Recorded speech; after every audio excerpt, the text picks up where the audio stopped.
should work now. I don't usually live stream, and it's very obvious by the fact that nothing ever actually works. Please let me know if you can actually hear me.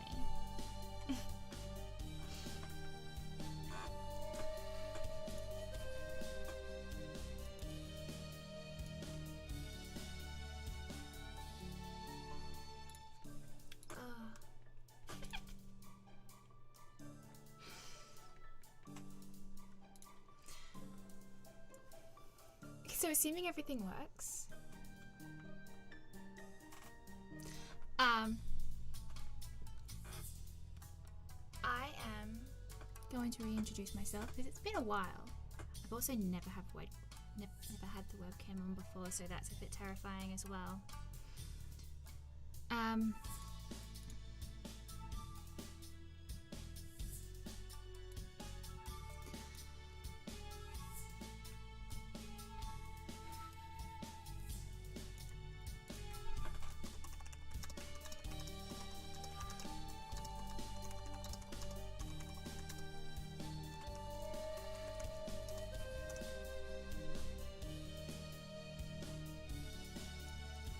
So, I am Courtney, Kokoloo, CL. I go by many different names. Hi, Mari. And I am the owner and lead developer of the Cats and Little Pad Studios. And I have just released my first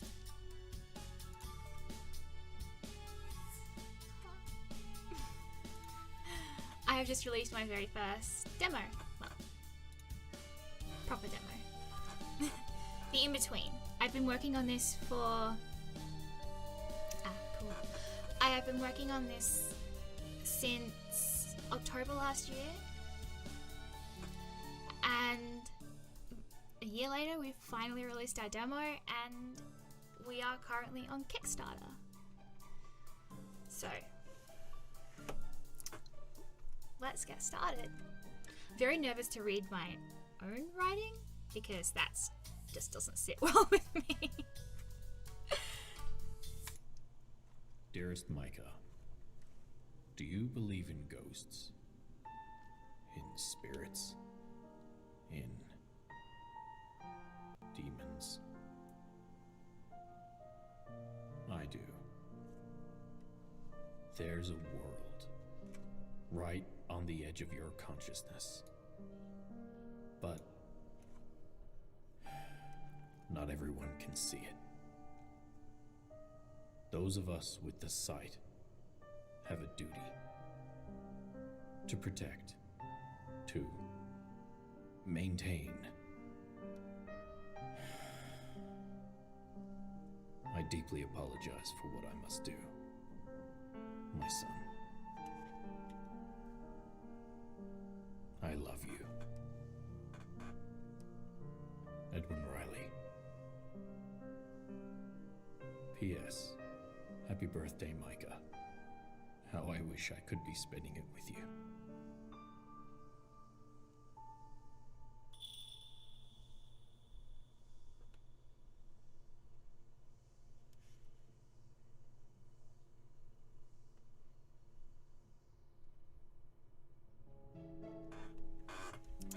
So that narration was by the Neth and a fellow Australian voice artist. They were also my teacher's assistant for the audio course that I did by closing credits. They're absolutely amazing.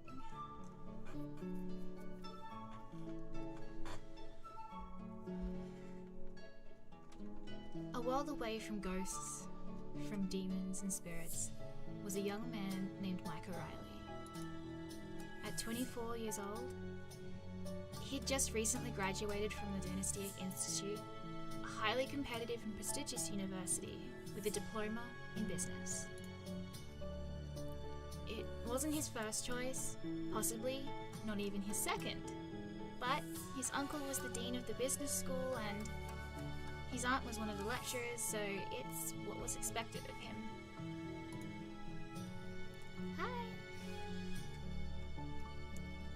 However, oops, my mouse is so sensitive. If I touch this scroll wheel even slightly, it zips back.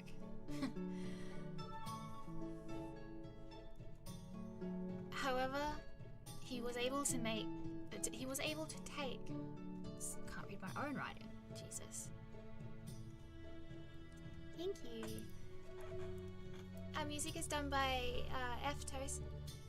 I think E-F-E. I think it's F. Tosin. He also did the music on the Divine Speaker, which is also an amazing game. And if you haven't played it, you definitely should. However, he was able to take some summer classes in art on the condition that he could also hold down a part-time job. He chose a local cafe, cozy but chic. He instantly fell in love with the place. He used to visit this place almost every day when he started university. The atmosphere helped him think. Mary ran the business side of things, but was also a skilled barista, teaching him how to do the latte art, which he got pretty damn good at, thank you very much. Chef Thomas taught him how to cook and prepare the menu items. He was also the one who encouraged him to enroll in the art course. Both he and Mary enthusiastically offering to hire him. A husband and wife duo, and incredible people. Today though, he had been given the day off. A rare occurrence for the ever conscientious Micah. University was finally done, and his roommate Leonardo Addy was moving out of the apartment they rented together. The building was nothing special, just a regular apartment you could find anywhere. What made it so appealing was the rent discount that a student could get on the place thanks to the university. Otherwise, Micah was sure he would have ended up in a shoebox of an apartment. Leon, as Micah called him, was moving to work with his father across town. It wasn't far from the apartment by any means, but this building didn't have parking, and as he was starting a new venture in real estate, he needed somewhere he could keep a car. So he was reluctantly moving. Still, he'd threatened time and time again that he would visit as much as humanly possible. Micah and Leon had known each other since they were kids in kindergarten, but it wasn't until they coincidentally ended up living together that they actually became friends. They attended the same school throughout the years, but were in different classes. They knew each other's faces, but not really who they were. You know how it goes. Somehow, it was already moving day for Leon. The lounge room was slowly filling up with his boxes. Micah was still shocked by how much stuff one guy could accrue in 4 years. Serious shopping addiction. Leon! You ready yet? It'll be dark by the time you manage to tape these up. He was seriously procrastinating, as per usual. All right, I'm going as fast as I can. Tisk tisk. Moving on your best friend's birthday and taking your sweet time doing it? Typical. Today was November 15th, which just so happened to be Micah's 24th birthday. He wasn't actually upset about Leon moving today of all days. Not really. It wasn't something he'd ever... Hi! It wasn't something he'd ever particularly celebrated after all.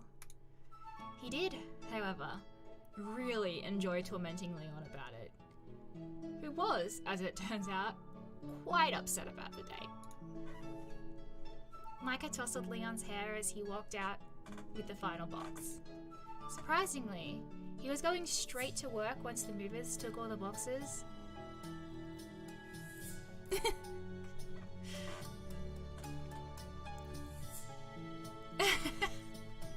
Sorry, I'm reading chat at the same time. Hi, Anna. Yeah, face. Rare, don't like it. Surprisingly, he was going straight to work once the movers took all the boxes, so he was already dressed in his new suit. It was quite a sight. A young suited man carrying out boxes that were definitely too heavy for him, while trying to pretend he wasn't on the verge of crying about the whole situation. I didn't pick the moving day. You know how sorry I am. I would much rather stay and celebrate with you, but my old man was determined that I had to start today. He looked so sad that Micah actually felt a little bit bad for him. He didn't want him to go either, of course. They had fun living together, but it wasn't like they would stop being friends just because they didn't anymore. All right, no need to cry. Seriously, you'll make me cry too. Oh, thank you. I'm not! He totally, undoubtedly was. They spend most of the morning sealing boxes and moving to the front door ready for the movers. It was hard work considering how many boxes he'd managed to fill.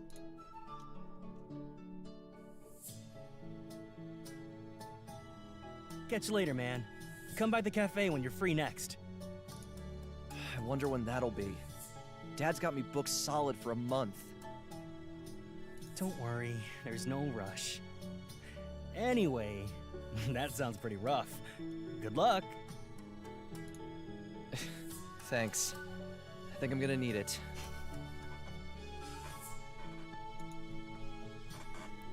As Leon leaves mid-morning, Micah sighs. At least he gets out and celebrating his birthday this year.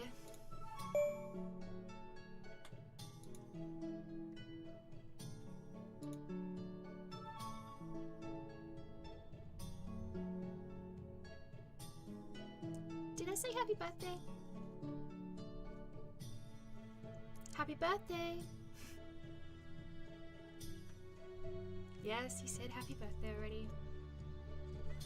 Now get to work. Don't want to get fired on your first day.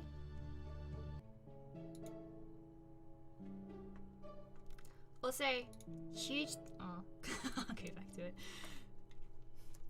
Huge thank you to Gabby, who did the phone coding. Because it still confuses me, but it's amazing. And I love it. He's such an idiot. Leon was only slightly younger, but sometimes he acted like a lost child. A lost kid. Any excuse to text or call and he'd take it. It was endearing, if not a little tiresome on occasion. Still, it made Micah smile as he locked his phone, slumping down on the couch. Moving was seriously exhausting and it wasn't even him who moved. Maybe he'll take a nap.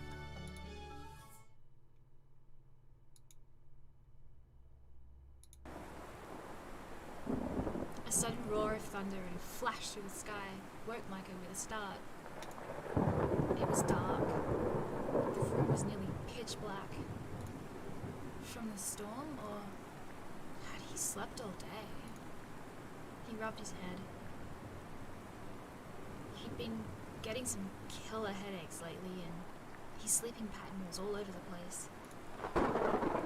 With a yawn, he lifted his phone to check the time. As he reached over, they'll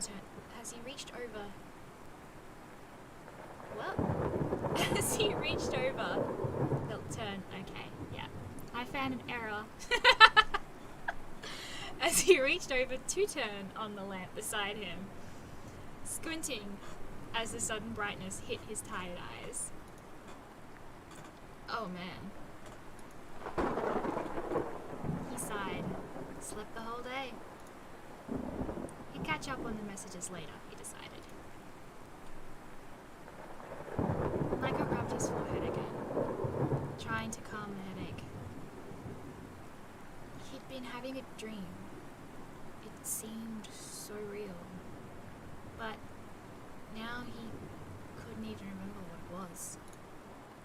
It was right on the cusp of his mind, but out of reach. His family didn't really celebrate birthdays, but he did have one tradition. Every birthday, it would rain, without fail. He would sit by a window listening to his favorite music and sketch. He loved the rain. He loved the rain. It was melancholic. One of his earliest memories was playing in the rain with his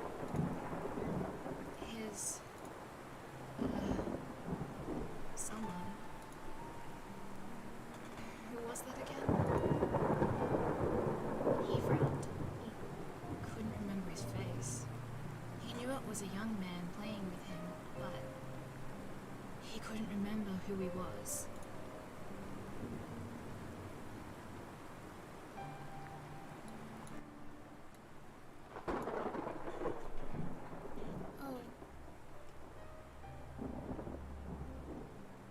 Let me turn some things up.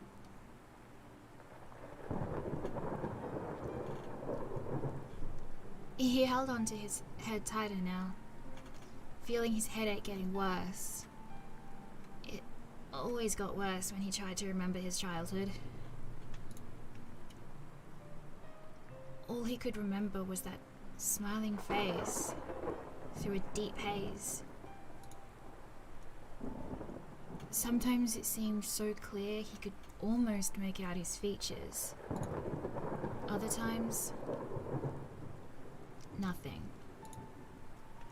Micah got off the couch with an effort unbecoming of someone of his early 20s and wandered towards the balcony doors.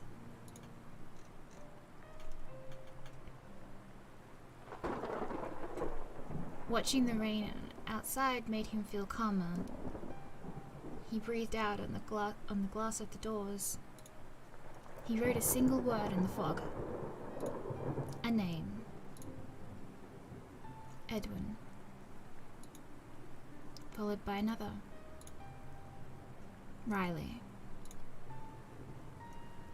This name, he was sure it belonged to his father. He was sure that's whose face he saw when he remembered playing in the rain. The name on the letter he kept hidden from his Aunt Caroline. She didn't like any mention of Micah's parents. It seemed like she wasn't very fond of them. Micah was raised by his aunt and uncle. They weren't bad people at all, but he never felt like they actually wanted him around. He did what he was told, studied what they wanted him to. He learned to never, ever ask about his family. He only knew that his father was his aunt's brother.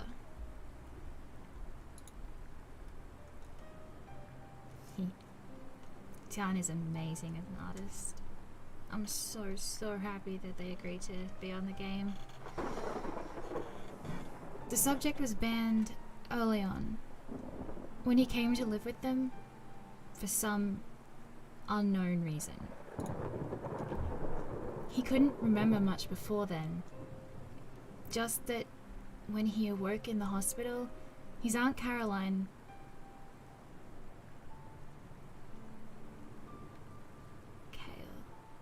Oh, who's Kale?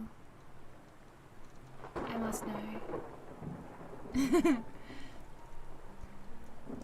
He couldn't remember much before then. Just that he awoke in the hospital. Just that when he awoke in the hospital, his Aunt Caroline told him he would be living with her now. He would never see that wretched old man ever again. She wouldn't tell him who this wretched old man was, though.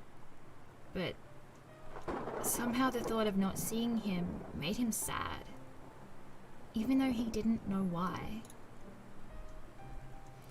I suppose I should get back to Leon before he worries I fell asleep means something horrible has happened. He'll end up Ooh. coming back over in a panic. I'll have to have a look at it.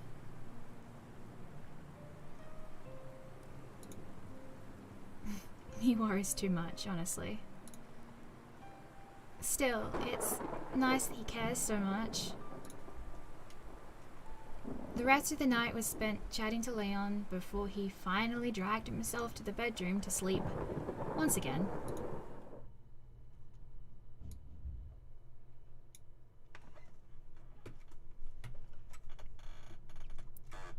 A groggy Micah awakens from his restless slumber. Another night where he felt as if he barely slept. These headaches were getting worse. He was back at work today, glad for the distraction. He wasn't much of a fan of having too much time to think, all alone here. Sooner or later, he'd have to face his aunt and the business career she wanted for him. He didn't know what he wanted to do, really. He was happy for now at the cafe. The cafe was locally famous for its delicious food and creative latte art. One thing he in particular was known for was drawing cartoon cats and rabbits on kids' meals and sauce. He was definitely popular with the children. It could be fun to run his own kitchen one day, he thought to himself. As he was thinking, he was dressing. He liked the uniform from Merriment Cafe too. Comfortable, but also pretty stylish. Somehow it was already time to get going. Since he had to ride his bike to work, he'd usually get changed in the staff bathroom when he got there. Quickly, he grabbed his uniform bag and headed for the door. Morning, boss. Huh? Oh! And a fabulous morning to you as well, Micah. I'm gonna head out back and change. I'll be right back. Sure thing. Oh, Micah! While you're out there, will you remind Thomas to check on the new blend, please? The morning was busy as usual. Regulars and new visitors alike. Micah was a popular server, and he had customers who came in just to see him. Mary found it amusing, to say the least. She would regularly call him their poster boy.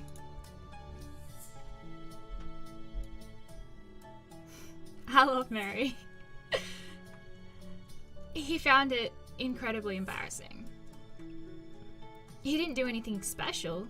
He just liked to make art. He just liked making art on food and seeing people's faces when they saw it. Hey, man. Can I get a double caramel latte, please? With extra sprinkles? Yeah. Hey, wait!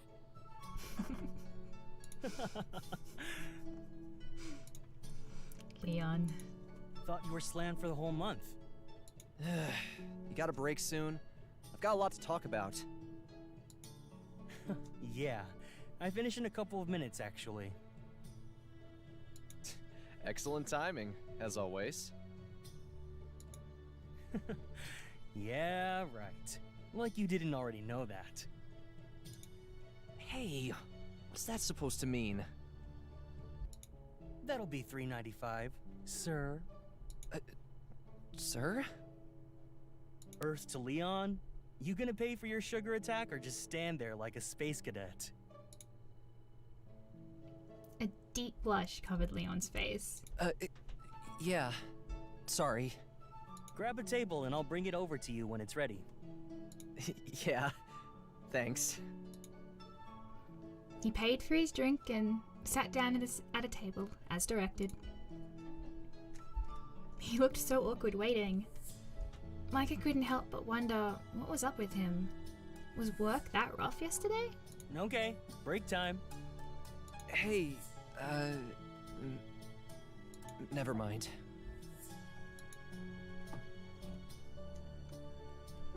Okay. What should we do? Should we question him, or should we just move on?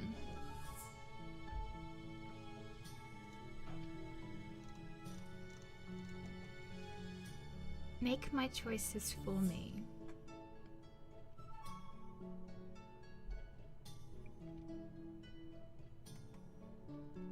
Not sure how long the delay on this is.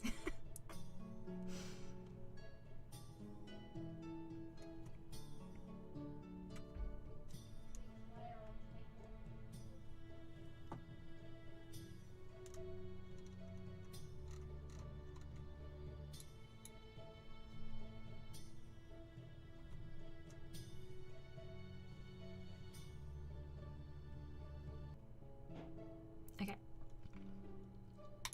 Question him. Leon, are you okay? Yeah. Don't worry about me. You sure? Nothing's up?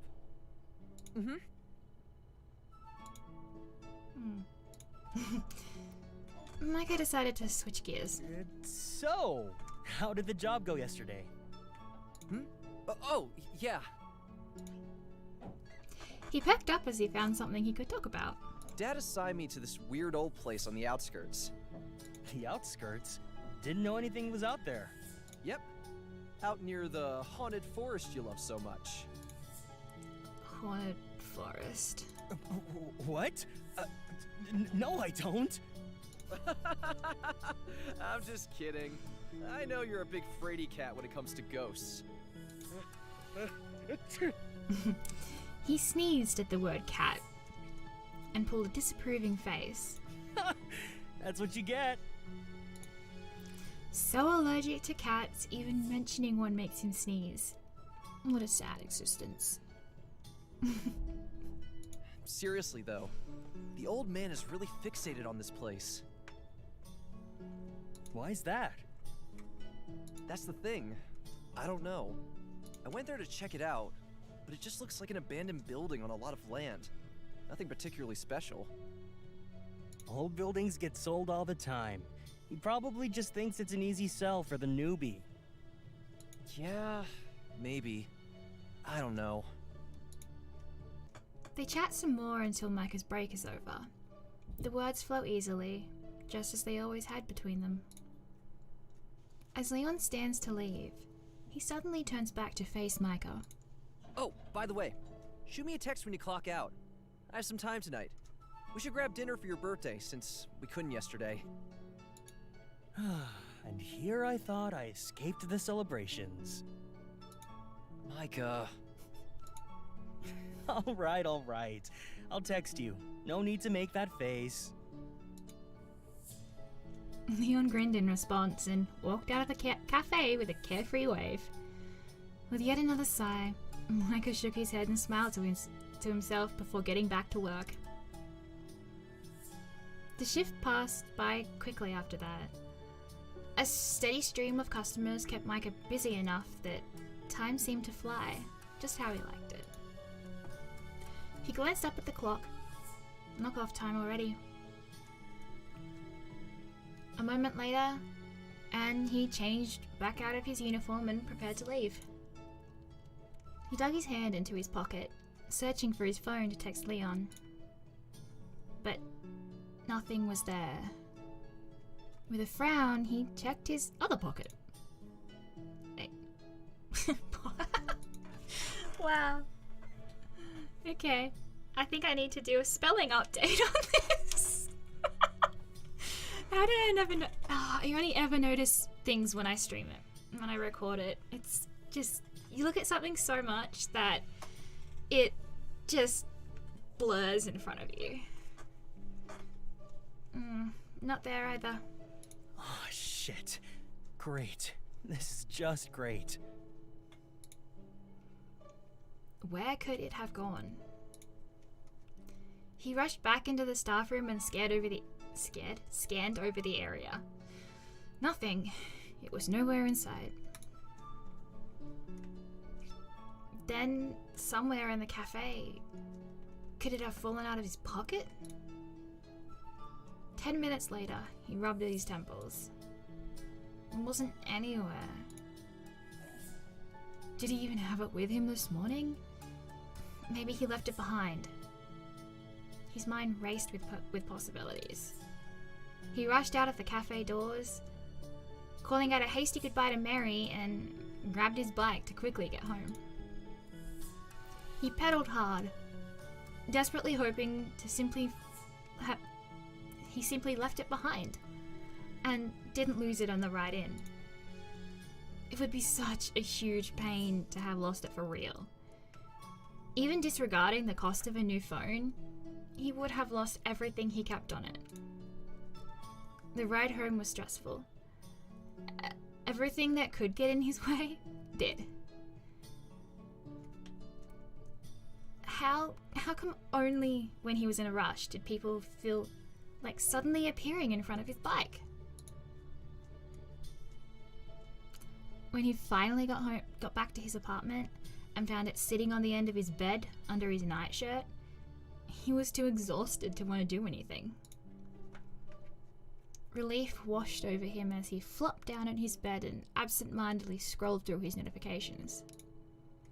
Junk emails, social media nonsense, a million texts from Leon, and a missed call from an unknown number. Huh, weird. Wonder who that was. Don't usually get many calls.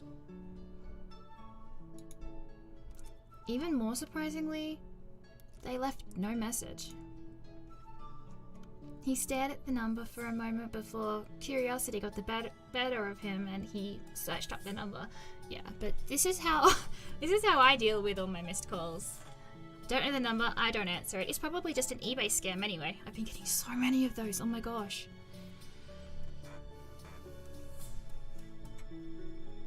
Lawyer? He screwed up his face, utterly confused. Maybe they got the wrong number? What would a lawyer want with me?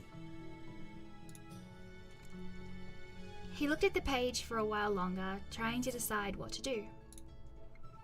Should he call them back?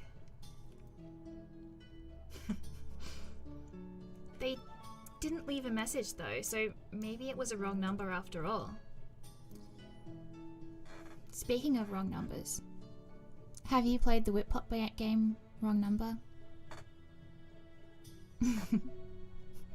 If you haven't, you definitely should. I love Red's games, they're so funny. And they're all set in Australia, so that's also really fun to play with the different, like actual, voice actors with Australian accents and the way that our phrasing is used. Like, it's very rare to actually kind of, read and hear that in a game. Take a shot every time they say mate.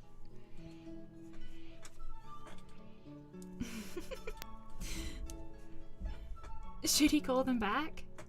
They didn't leave a message though, so maybe it was a wrong number after all. I had already read that.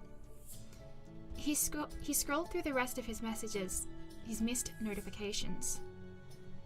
Skim reading through all of Leon's messages.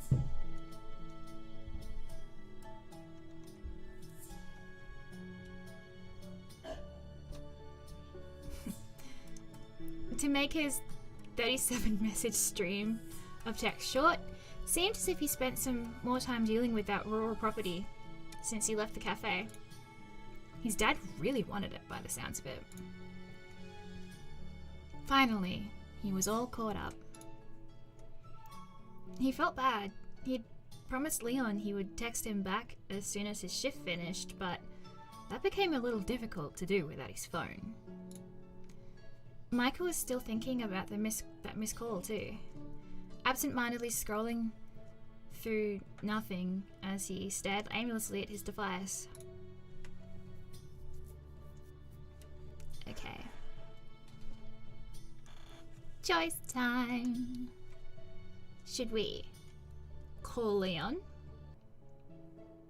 or call back the mystery number?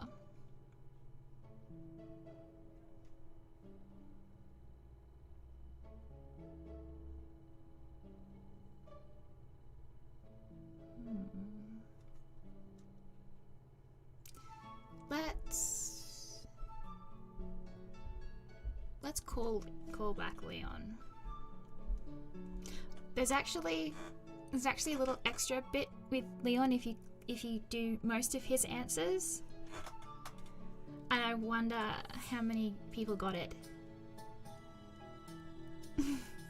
Ooh!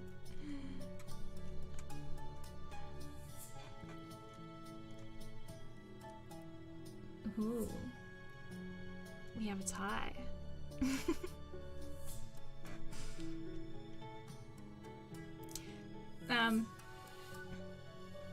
Okay. Then let's call back the mystery number then.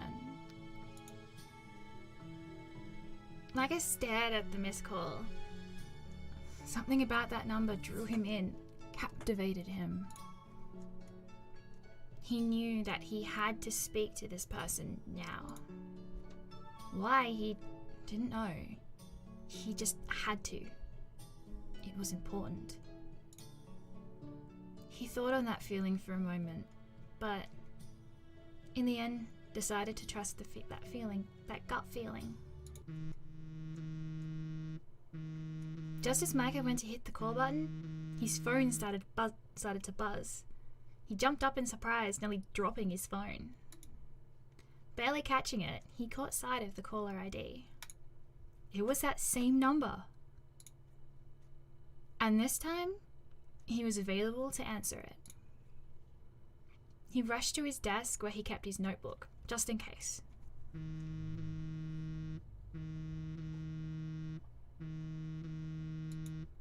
Hello? Good evening. Mr. Malcolm Riley, I presume. Malcolm? I might also spell Malcolm different every time I write it. I'm not sure.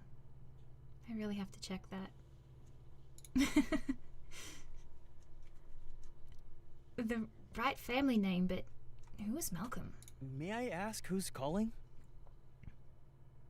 Forgive me. Where are my manners? Arthur Harris, administrator to the estate of the late Gregory Riley. I'm calling about the last will and testament in regards to the unresolved inheritance to one M. Riley.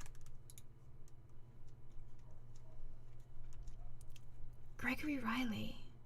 He had heard that name before, but where?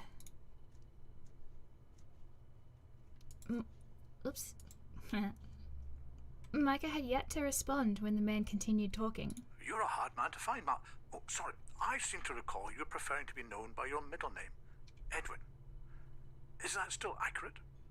Forgive me. It has been many years since I last saw you or your father. You or your father. Those words pounded in his head like a drum. Who was this person? He said Edwin. Edwin was the name of his father. He was sure of that. He swallowed hard. His whole body felt heavy, like it was suddenly constructed of lead. All of his attention was directed to that voice he could hear through his phone. You or your father. Edwin, are you there? I'm not Edwin. Edwin's my father, but... He's been gone for years. Wait. For some reason, he decided against telling him that. Maybe I could find out more from this man if I pretended he was still there, but just not available. He swallowed again. It was almost painful how anxious he was. He's not available at the moment. May I help you with something? Edwin's son? My. You must be little Michaelia then. Has it really been that long? Michaelia? That's technically his full name, but no one called him that. Ever. Not even his aunt, who was a stickler for proper language and names. In fact, he didn't have any recollection of anyone calling him by that name. How did this man know it? You know my father, then? I do indeed. I haven't heard from him since your grandfather passed, however. I've been trying to get in contact with him about the estate for quite some time. Of course, I finally find a lead, and it ends up being his son. Then, could you tell me more about the estate? I shouldn't really. Micah struggled not to curse out of frustration. But since it's taken me so long to find your father, and you are technically an M. Riley, I see no harm. Thank you, sir. Such a polite young man. Gregory would be proud indeed. I have the afternoon free. What say we meet for a late lunch and go over the details I have to share with you? I would very much like to see how much my dear friend's grandson has grown after all these years. That sounds fine. We could meet at the Merriment Cafe, if you've heard of it. Very well. Merriment it is. 2 p.m. tomorrow. Yes, sir. Thank you, sir. With that, the call was over. And Micah's life changed forever. Micah's heart raced. He had finally met someone who knew his father. And his grandfather, too. Micah looked at the call log on his phone to make sure he wasn't imagining this. Oh shit, Leon. He didn't know if he had the mental fortitude to take on socializing right now. He had too much to think about. His father and grandfather. I should text him.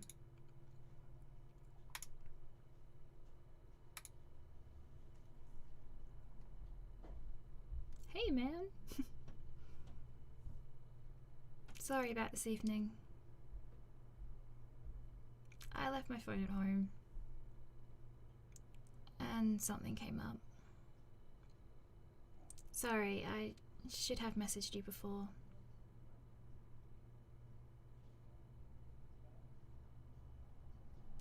Oh, it's okay. Everything alright? Yeah, it's all good. Just family stuff. Nothing special. Nothing special.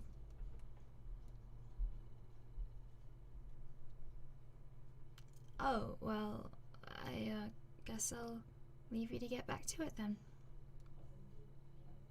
Yeah, thanks, man. I'll catch up with you later, okay? Just a couple of bros.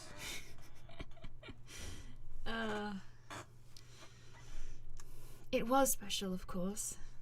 Nothing about it wasn't special. He just didn't want to say anything before he was sure what it was about. The typing appeared and disappeared, appeared and disappeared. Leon seemed to have something to say, but in the end, he never said it. Sleep did not come easily that night, and when it did, it was that same dream, the hazy figure smiling at him as they played in the puddle. Who are you? Why can't I remember you?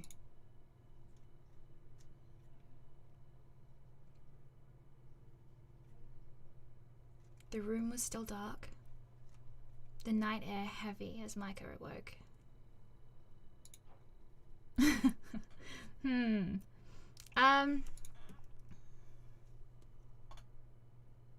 Wait, there we go. I really enjoy writing the dynamic between Emrys and Micah. He's a bad kitty. So I really like him a lot. But we've also got our fourth love interest designed now. My artist designed him, and he might actually take the crown because he's really interesting and he looks really cool. But unfortunately, because of how expensive games are to make, the only way we'll be able to actually put him in the game is if our Kickstarter reaches that final tier of unlocking the fourth love interest, which is unfortunate, but how things have to go, sadly. But yeah, I think he's actually taken the crown as my favorite. otherwise, yeah, Emrys. Emrys was originally meant to be the only love interest. And then I made Leon. And then he was obviously in love with Micah. So he became a love interest. And then I made Solus, and he was a bit of an antagonist.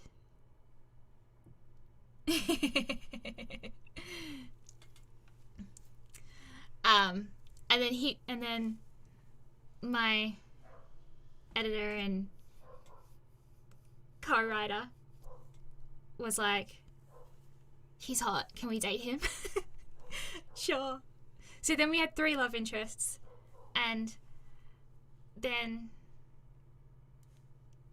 it just kind of became a thing. I love them all though. But yeah, I really, really hope we can unlock that 4th love interest because he's so cool. Oh, my mouse. No longer able to tolerate the shallow sleep of the night, he laid awake staring at the ceiling. Agonizingly slowly, the day broke and the room started to lighten, chasing away the last wisps of that haze-filled dream. As the sun rose, so did Micah's anxiety. That phone call from yesterday was finally sinking in.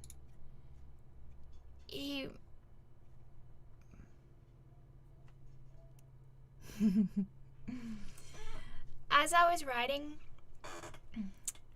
I started to create this kind of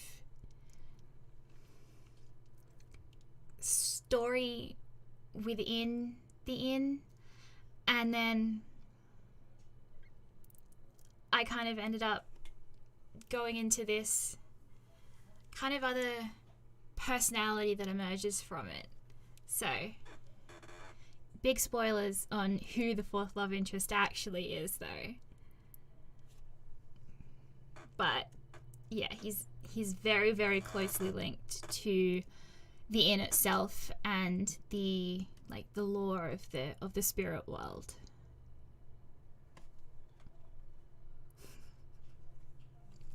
Oh, I can't say much without actually spoiling a lot about the inn and the lore to do with it. The inn is very special. It is one of a kind.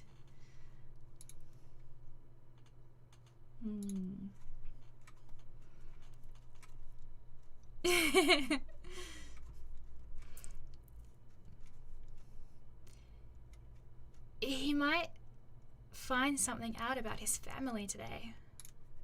Finally. It had been 17 years since he came to live with his aunt. 17 long years of not knowing. 17 years of waking up in that hospital bed with no memory of how he got there, what he'd been doing, how he ended up there, and who he was with. Every time he tried to ask about his parents, his aunt would shut down the conversation or change the subject in some way. But today, she couldn't stop him asking. Pacing around the apartment was all he was capable of at that moment. It was all he could manage.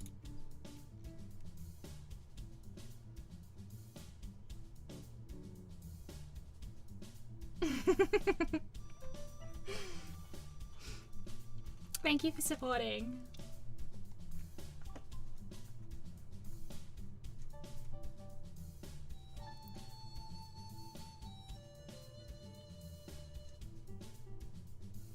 "11 a.m. Enough was enough. There was only so much pacing one man could do.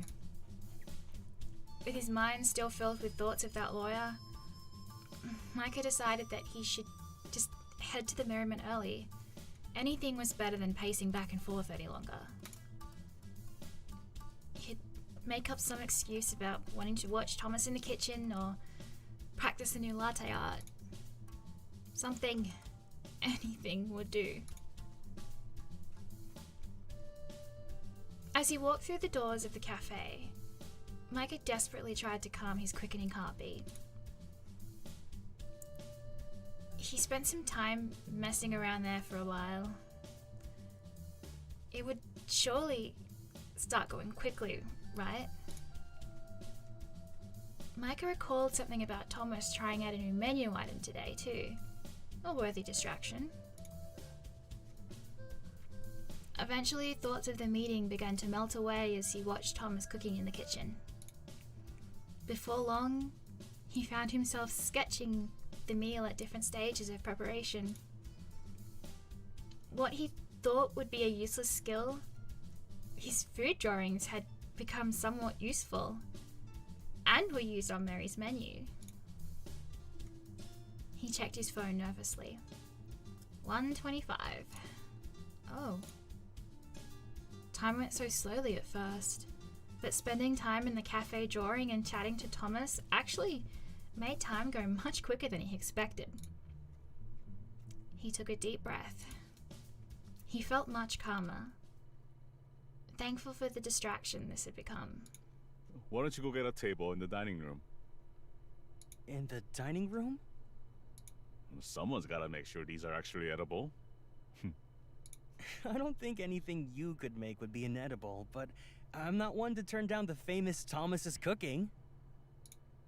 With a smile, Micah took a seat at one of the empty tables and Thomas brought out his newest experiment. They looked and smelled delicious.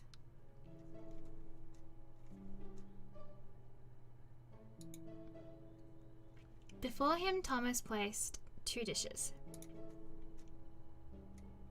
One wasn't a dish as such, but the most indulgent-looking milkshake Micah had ever seen.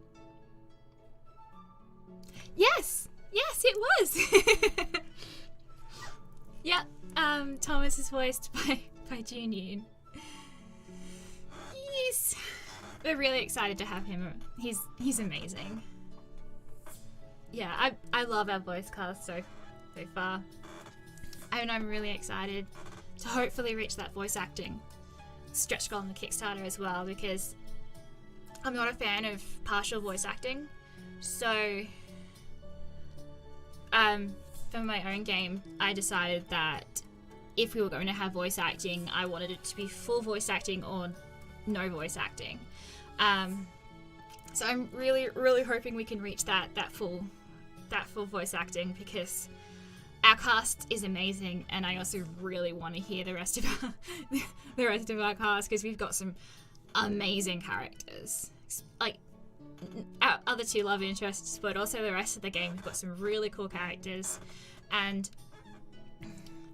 we've got some really cool backer characters already as well. Like I shared one of our NPCs. Oh, cool! I shared one of our NPCs recently that was made by my wife and casting assistant. The Naga Zyphix. He's so cool. I mean, he's influenced a lot of the lore, like the greater lore as well, and really helped me fill a space where I wasn't quite sure what to do with the story, like later game either. So that's been really fun. We've also got a couple more from my team who have done amazing jobs. And we're getting a sketch done at the moment for another Kickstarter backer character, and she's really cool. I love the addition that voice acting brings. Like, it just gives the characters so much more life and depth, and like being able to hear them brings so much to their personalities. And it's so much fun to work with so many talented people as well. Like, it's so cool. Also, this food art is done by Kane, who is the developer and artist for Silver Blue. So much of my game has been influenced and assisted by other devs, and the support I've got from other devs and other creatives has been so amazing, and I owe everyone so much, and I'm just blown away by how supportive and helpful everyone is, and I love everyone so much. This makes me hungry though, so hungry.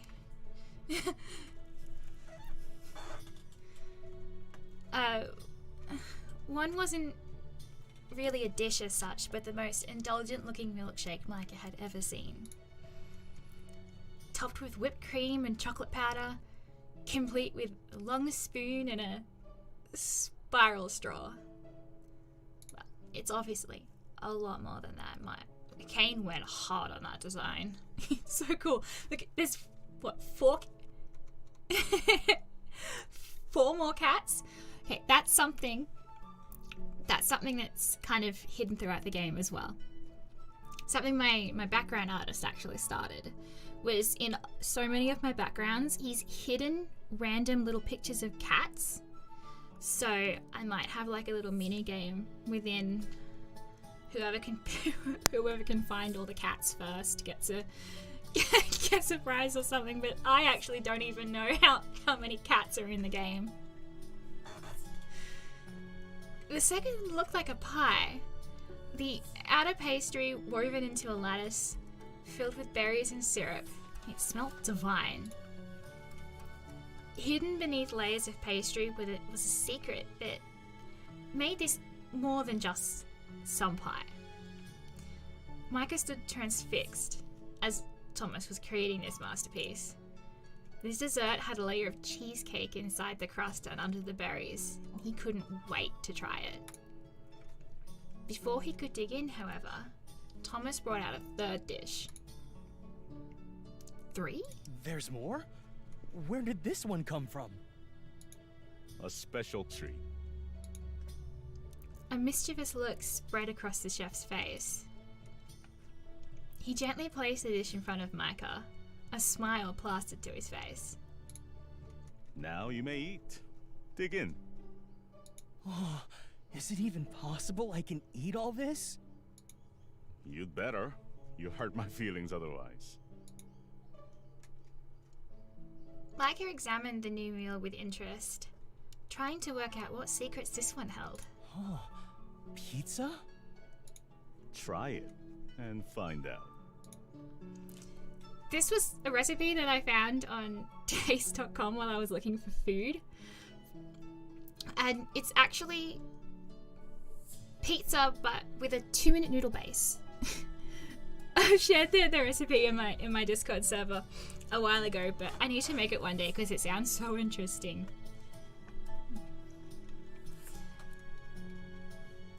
Micah happily brought it to his lips and tasted it.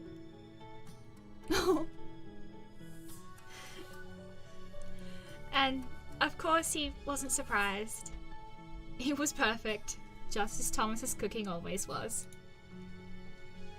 This dish was particularly unusual though. It looked like pizza, but once he started to eat it, he realized it was actually a delicate noodle dish. Adorned with cheese and pepperoni. It only looked like a pizza. Incredible. He couldn't help but be a little envious. How amazing it would be to be in Thomas's position, coming up with all these kinds of new recipes. Still, he was thankful for the meal, if not a little curious as to what he did to deserve it. Oh man, I love my team so much. They're so amazing. They blow me away every time they do something. As if seeing the question mark pop above Micah's head, he stared at the spread. As he stared at the spread in front of him, Thomas laughed. I know you don't really celebrate it, but I wouldn't be a very good chef if I didn't whip you up something special for your birthday.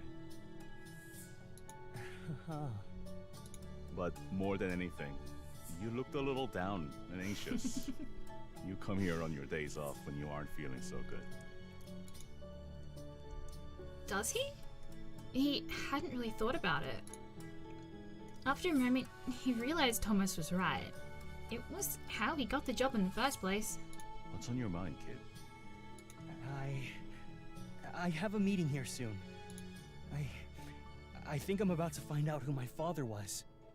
Well, that is indeed cause for a delicious meal. It is delicious, isn't it? Micah scoffed in response, a smile playing on his lips. He had nothing to worry about. Thomas was one of the best chefs Micah had ever met. Has he met many chefs? He trained in some upscale restaurant overseas until he married Mary and they settled into their little cafe diner. They both loved it here, and Micah always thought what a lovely couple they made. I'm very sorry, Thomas is not romanceable. He almost was. He almost was. But Mary, I love her. I couldn't break them up. My mum actually designed Thomas. He's a little bit inspired by Kojiku from Dramatical Murder, and a little bit inspired by Jurichiro from... Is it Jurichiro? Jurichiro Saiba from Food Wars. Yeah, almost. He was almost my fourth love interest, but he was already cast, and Mary was already a thing, and their relationship was already established, so I couldn't change his character. I couldn't. He's very important to the story, though. He's very linked to it, and he'll be back in a big way later on, so I'm excited about that. I am considering also maybe doing some little spin-off things with Thomas and Mary. He's also our October Patreon art for Halloween. Our artist there, Mizu Yukiro, has done an amazing job as always. I love working with her so much.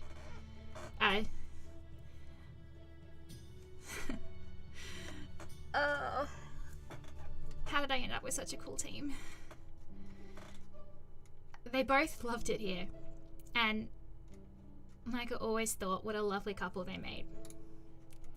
They treated him like family. He would always be grateful for their support and kindness, even if he felt like he could never pay it back in full. Thomas still cooks incredibly fancy things sometimes, but he enjoys comfort foods above all else. Of course it's delicious. You don't even have to ask. The food did make him feel better too. Something about a stomach full of his cooking set his mind at ease. It was amazing how a good meal could serve as a distraction. He looked down at his phone. 2 p.m. Finally. Once again, his nerves rose, despite his best efforts to keep himself calm. The bell at the door jingled, and in walked a tall, dark-skinned older man with white hair and a pressed business suit. He looked the part of a lawyer, that was for sure. Micah gazed at him expectantly, standing to greet him. Although the man looked as if he matched the voice, he wondered if his assumption was correct. Mr. Harris? Ah, you must be the young Mr. Riley. Yes, sir. That's me. He fumbled over his words a little, his nerves getting the best of him. My, how you've grown. You were just a wee tyke when I last saw you. I bet you don't remember me, do you? I don't blame you. You were very shy, hiding behind your grandfather's legs the whole time. He chuckled. One of those nostalgic and heartwarming chuckles, like he was reliving a treasured memory. Micah swallowed hard. Shall we sit? Here goes nothing. Can I ask what he was like? I've lived with my Aunt Caroline since I was young, and I don't have many memories of my Whoopsies. Or my father.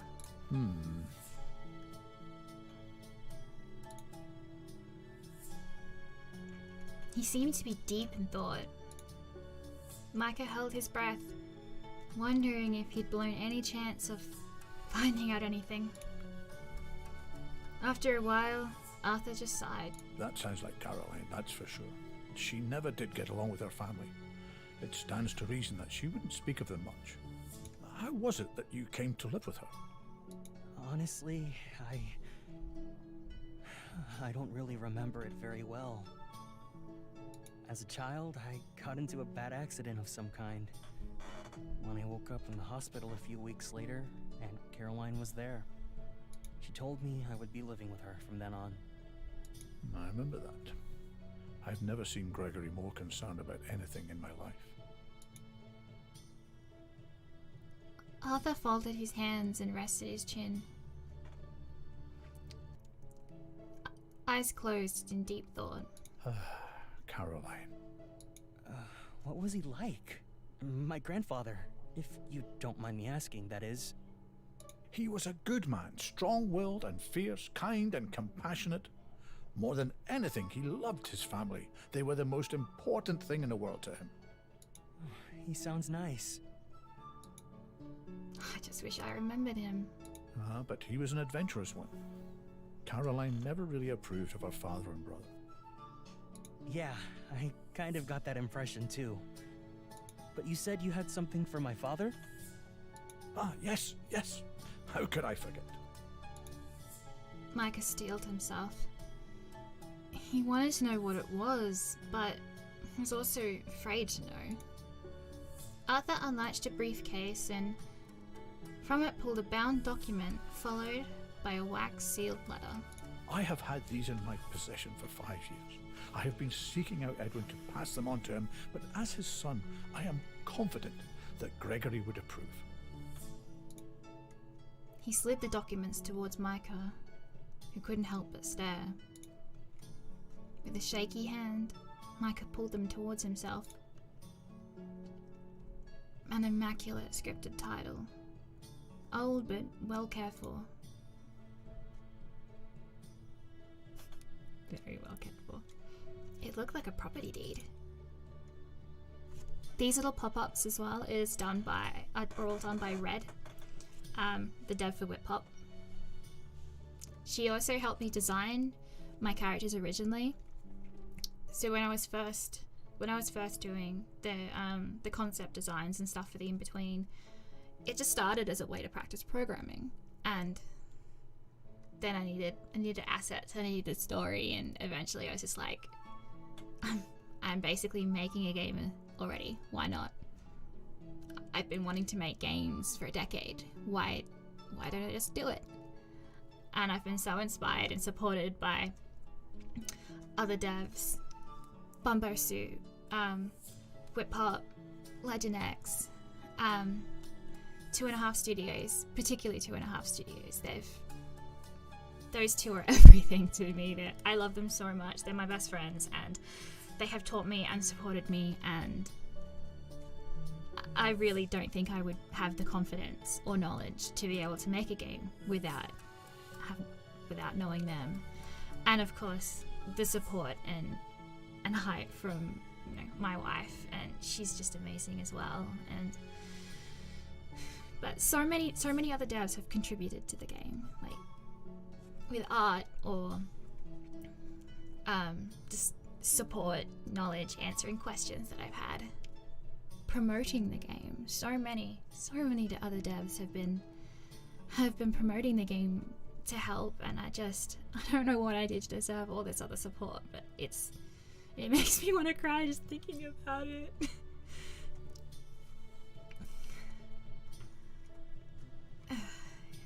His eyes scanned the deed before moving to the letter.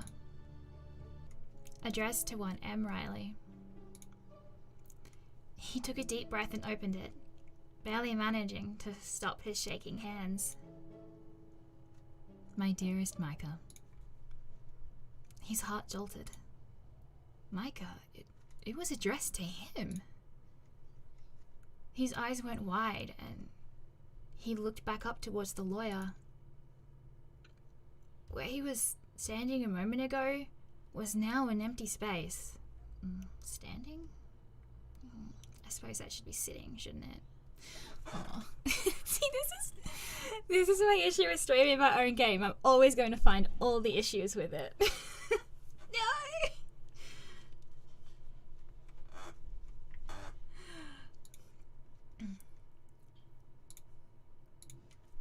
He was gone. Where? Where could he have disappeared to that quickly? Panic flared up in Micah as his eyes darted from the letter to the empty space in front of him. He shot to his feet, eyes dashing around the room. He was nowhere to be seen. How could someone just vanish? Thomas gave him a quizzical look from the doorway to the kitchen, crossing his arms over his chest. Hey, that man I was with, did you happen to see where he went? He left while I was reading. The tension in Micah's body was making him lightheaded. See who? Mr. Harris. He was just here. Sorry, Mai. I didn't see anyone. It looked like you were alone this whole time. I thought you must have been in a phone call. The blood in Micah's body seemed to become ice cold and freeze. Alone. Alone? How? How could I have possibly been alone? He looked back at the table, the documents neatly laid where he left them. They didn't vanish. They weren't part of his imagination. Those were real. How could the man who gave them to him not be? There must be some kind of mistake. You feeling alright? You look like you've seen a ghost. Ghost. That was the last thing Micah heard as all his senses went black. Micah is terrified of ghosts.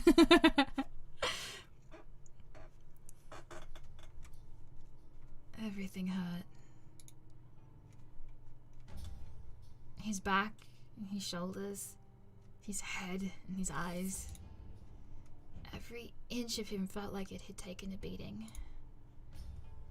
Micah tried to sit up, surrounded by a vast darkness, but the effort made his head spin. He collapsed back down to what could only have been the ground, but even that he wasn't sure of.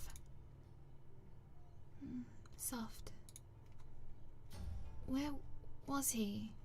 What happened? He tried to think, but his mind felt dull. Like trying to listen to someone speak while underwater. Everything felt so far away, eternally distant. Every time he tried to move or sit up, electric tendrils spiked through his head, making him wince with pain. He gave up, accepting his fate. He'd just sleep wherever he was.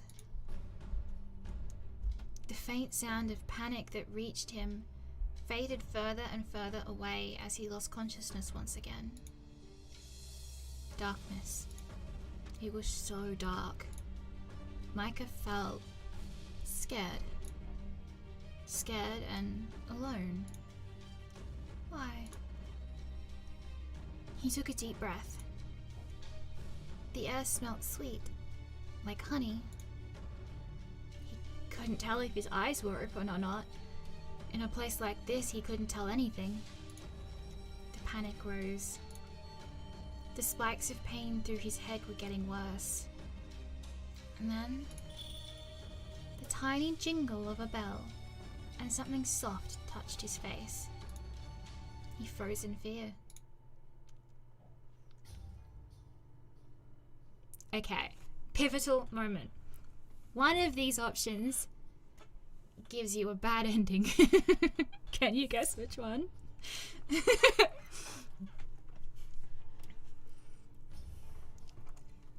Okay, so what should we do? Swat it away, touch it, or just do nothing?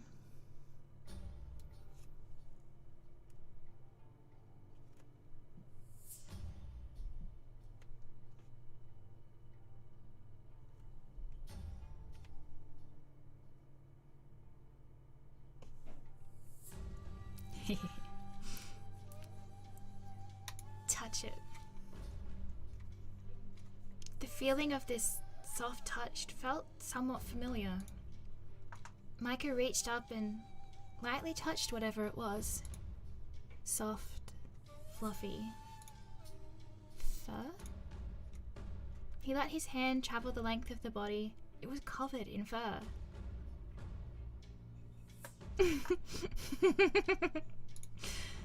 A cat? What would a cat be doing here? Where even is he? He became startled as a mysterious creature rubbed its face against his. A calming purr drifted from its chest. Distracted as he was, he didn't notice that the longer this creature spent affectionately nuzzling against him, the less the painful... What? The less... okay. Oh my goodness, did I even read this before I posted it? the less the... What was it even meant to be? The less painful that feeling in his head became. Okay. I have to do a major edit release. Oh my goodness. I did test this. I did, I swear. His senses were coming back. Still dull, but no longer excruciating. The feline pulled back and Micah was able to sit up. He saw it. It radiated powerful energy. By its appearance, you would never expect it to be as affectionate as it was. Its eyes fixed on his as he stared at it. A keen intelligence mixed with what seemed to be concern. It followed his movements with its eyes. Then, with a swish of its long tail, closed the gap with an elegant pounce, coming to rest on Micah's lap. Those eyes that stared at him, so vibrant, they were beautiful. Lost in thought about how pretty the amethyst color of the feline's eyes were, Micah was surprised when the creature stretched up with its front paws on his chest, nuzzled against his cheek and licked his forehead. His senses filled with the scent of honey. Micah raised his hand to his forehead, lightly touching the spot the feline had just moved away from. It licked me? Where the cat had licked, a warmness spread through his body. He suddenly felt much better, his body not hurting anymore. As he examined himself, he once again heard a bell. Micah desperately reached out, trying his best to call out to the disappearing cat. Wait, don't go! No voice left his throat and carried through the darkness. The only light he had was those eyes. Without them, everything was dark once again. He closed his eyes. He was suddenly so tired. Faded sound reached Micah as he stirred to consciousness once more. His eyes slowly opened.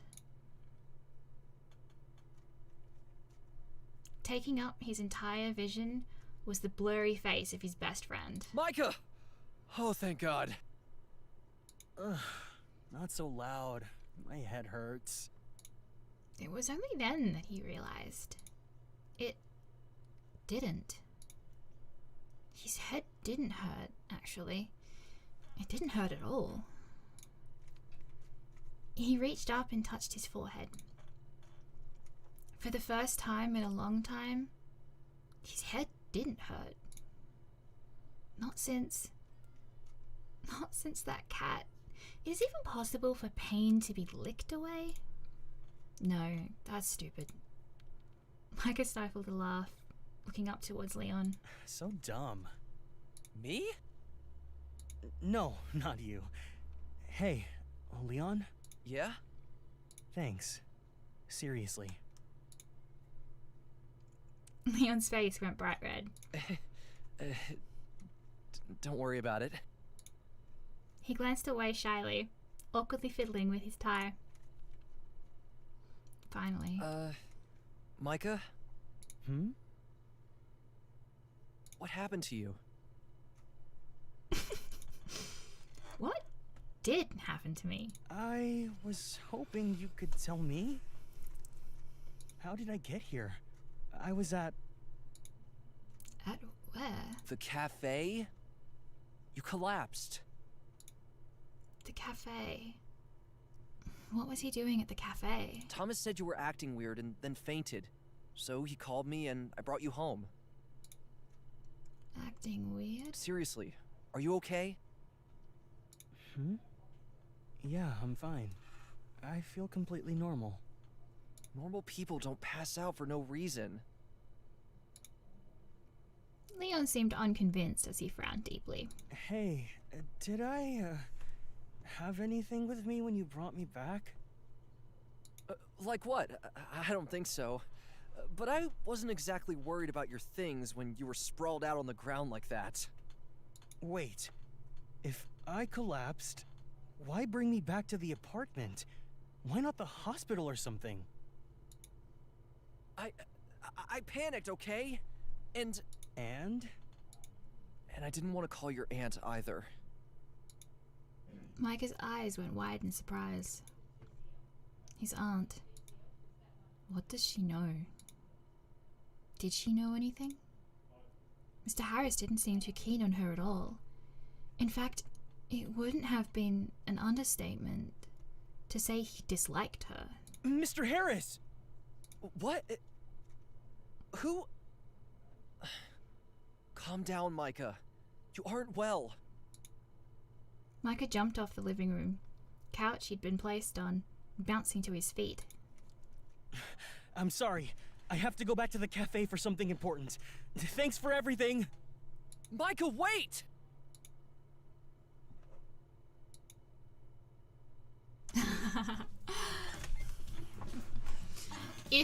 If you pick Leon's options up until there, you will get a Leon point of view scene there, which explains a little bit extra about his headspace at this point in time. Something I really want to do throughout the game is kind of bring the love interests into the story a little bit more, and have certain scenes where you kind of get to see where they are in their own mental state, so you see a little bit more than just what Micah sees.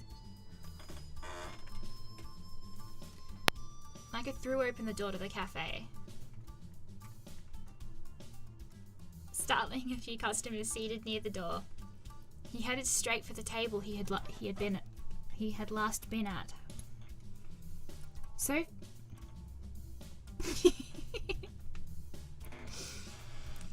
So focused on finding what he left behind, he walked straight past Thomas. The table still sat empty. No one sat in either seat. Mr. Harris was nowhere in sight either. Empty. Where was it? He scanned the top of the table before squatting to see underneath, feeling the seats to make sure nothing fell and got stuck anywhere. He knew it was pointless. It was impossible for something to be this hidden in the booths. But he didn't know where else to look. So focused was he on finding his letter that he completely ignored Thomas calling out his name. It wasn't until the large hand grasped his shoulder did he stop looking. Micah, calm down. What's wrong? First you freak out about a missing stranger, then you collapse on my floor, and now you come busting in here like the devil's on your tail. This isn't like you, Mai. Micah sighed quietly. I'm looking for a letter. It's important to me. Really important. Oh. A letter? You mean this? Out of his apron, he pulled a letter. Its wax steel, carefully closed once again. An inexplicable relief washed over Micah. Yes! That's it! Any moment now, he felt as if he'd burst into tears. Oh, Thomas, I could kiss you. Ha! You'd have to get the missus' permission for that.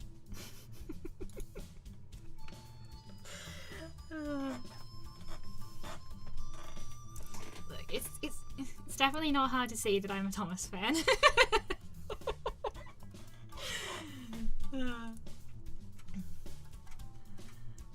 Thomas put a hand on Micah's shoulder once more, squeezing tight. Micah, why don't you take a few days off?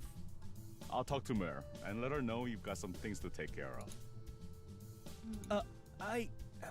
I'm not being fired, am I? What? No, of course not. Never.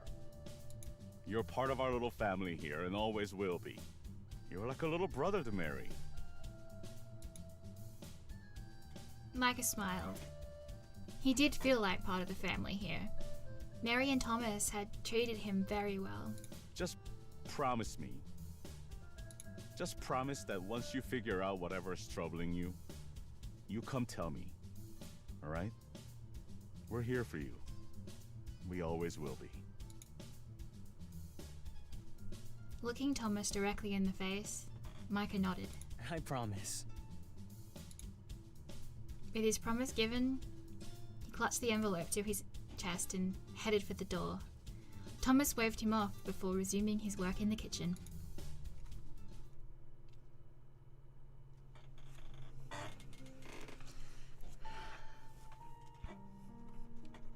Quickly, Micah returned to his apartment, not once letting the envelope out of his sight. He wondered if Leon would be here when he arrived. I should apologize to him. He went out of his way to look after me and I just took off. The door was unlocked, thankfully, as he had rushed out of the door with no phone or keys. The apartment was dark, save for the corner lamp. His eyes went around the room and searched for Leon, but he was already gone. No Leon in sight. Micah made his way over to the couch, plopping down into the comfortable cushions. As he sat down to read the letter he retrieved from the cafe, he noticed a hastily scrawled note on the coffee table. I had to go, but I hope you feel better now and call me if you need anything. 3, 4, 5 underlines under anything. He really meant anything. Leon's handwriting was terrible, so for him to have left a note meant he must have noticed that Micah didn't have his phone. He really notices everything, doesn't he? With a deep breath, Micah opened the envelope once again. My dearest Micah. My dearest Micah. If my charm was successful, then you have no memory of me or the place you must go. But if you are reading this, it means that I am no longer in this world, and that this charm is now starting to fail. You are in danger. I am so sorry, my dear boy. I have failed you. With this letter, you will find a deed. Go there.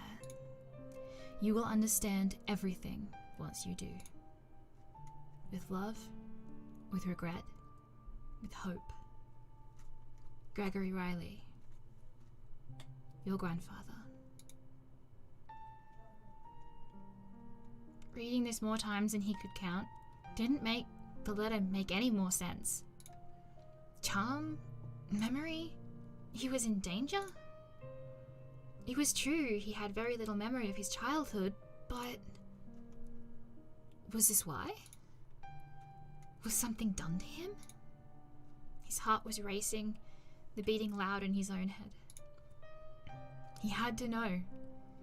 there was no other choice but to know, to find out the truth. The letter talked about a deed, though. Wasn't there something else with the letter?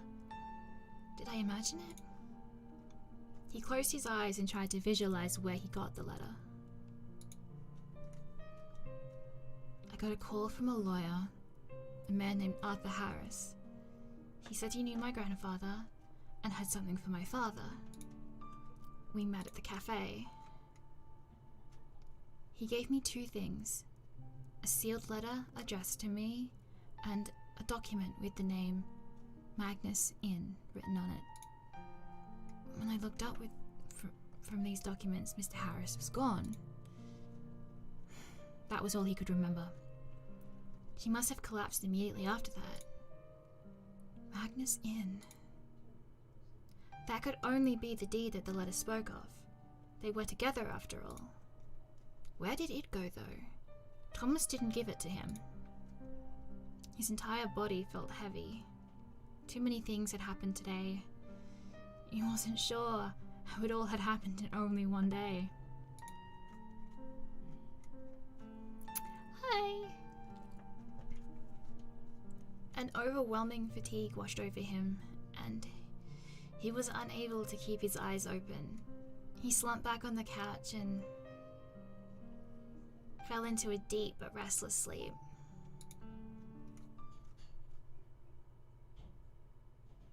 Can I take your order? Have you seen anything you like, darling? I want a strawberry cupcake. Sweetie? 1 strawberry cupcake on its way. Just a latte for me, please, dear. Micah laughed and returned momentarily with their order. It was another slow day at the cafe. Even though he had gotten permission and insistence that he take a few days off, he couldn't tolerate any more resting. He had looked around the cafe for the other document, but found no luck. He wondered where it could have gone, if not here. Did someone take it?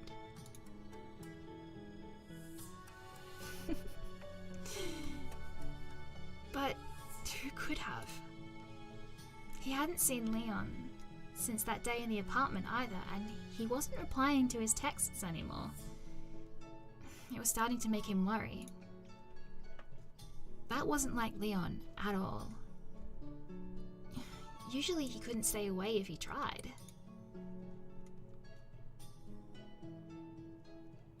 The day passed as any other. Michael lost in thought at the cafe during the day, barely sleeping at night. Life went on as normal, despite him feeling anything but. A few more days passed with no response from Leon, and a few more sleepless nights. Before Micah knew it, a whole 2 weeks had passed. Oh boy, it's never good news when she calls.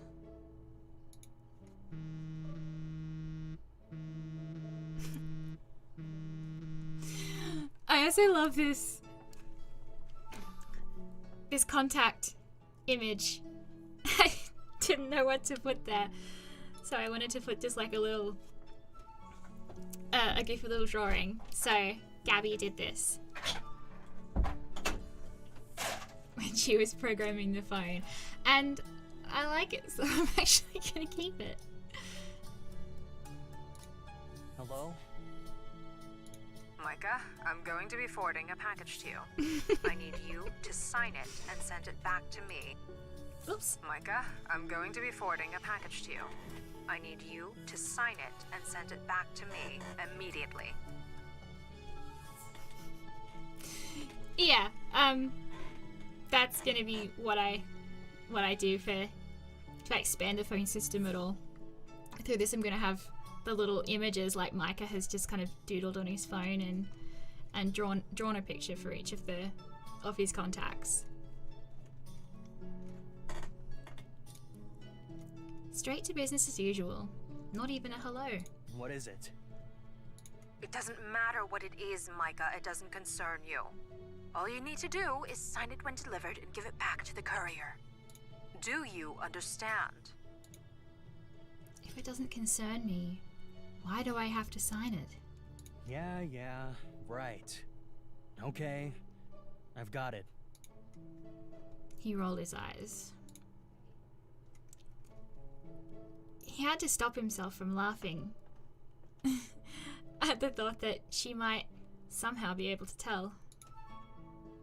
It wouldn't have surprised him. I don't appreciate your attitude, but as long as you understand that this is time sensitive and demands your immediate attention, then you may go. Maybe she could tell. Before Micah could respond, the call ended. Micah sighed. She was always like this, fully focused on business and work. She treated him more like an incompetent employee than a nephew. Still, this must be important if she actually took the time out of her day and called for it. Even more interesting that it had something to do with him.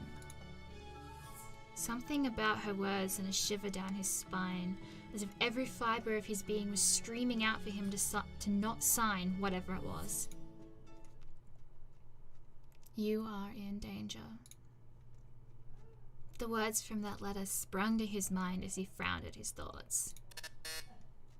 Micah jumped in surprise. What? What is it now? You really needed to get that fixed. No, surely not. He opened the door slowly, waiting to see who it was. Some small part of him hoped it would be Leon. Sure enough, a man in a suit carrying a briefcase was at his door. Mike O'Reilly? Niles Nell. I am an associate of your Aunt Caroline.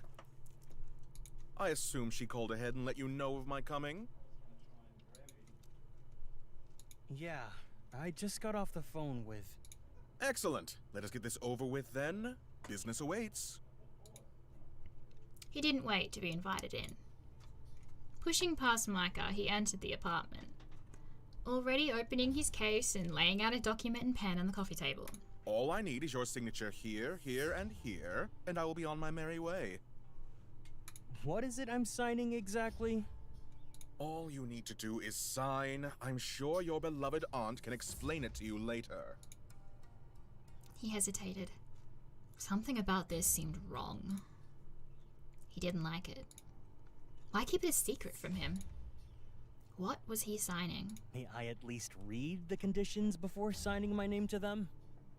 I am a very busy man, young Mr. Riley. I was assured this would be quick when I agreed to this task for Caroline. You're in danger.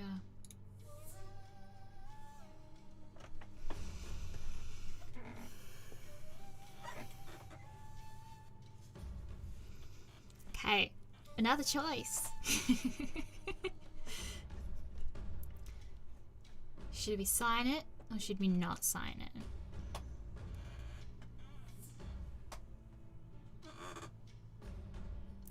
I really love the performance from D for Niles though. Like he sounds exactly how I pictured him in my head, and it's just he's so good. It took all my effort not to give Niles a Sprite. Oh, sorry, I have no idea how I came up with the name Niles Nell. Such a weird name. Alright, we won't sign. There's no use arguing. Very well, Mr. Nell. You have my deepest apologies for inconveniencing you. He didn't look convinced. He simply handed Micah the pen and indicated again where Micah was to sign.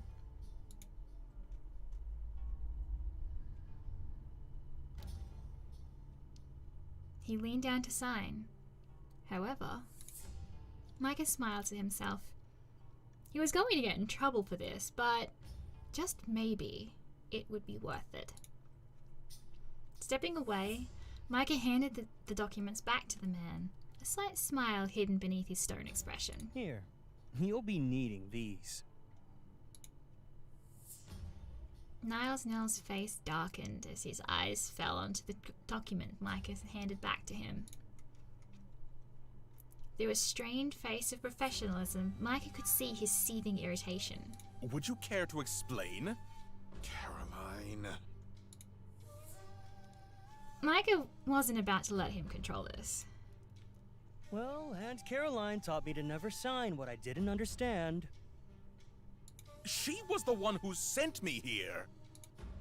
He was angry now. Then you can tell her she taught me well. If you'll excuse me, you are in my home, uninvited, and I have work to do. More accurately, he had research to do. She will be very disappointed in you. Probably. Farewell, Mr. Nell. It would appear you've wasted your time here after all. Micah let out the breath he had been holding. He wasn't a confrontational person, but he wasn't about to be pushed around in his own home either. While he still had the energy out of the encounter, he braced himself for the inevitable response call from his aunt. It didn't take long. He assumed Niles Nell called her immediately on leaving.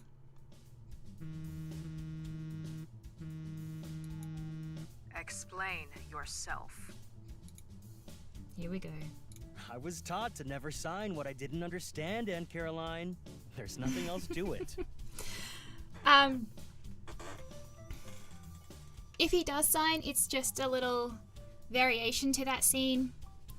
And Aunt Caroline will actually tell you in this upcoming conversation here what it is that he does when he does sign, because he doesn't actually sign it no matter what you pick. He either... We'll get to it. Hang on. We'll get to it in a second. What you did was incredibly immature. Leaving all the signatures blank, Micah? Why would you do this? Okay, so with this line, if you sign it, she'll be upset with him for drawing little cat pictures in all the signature slots.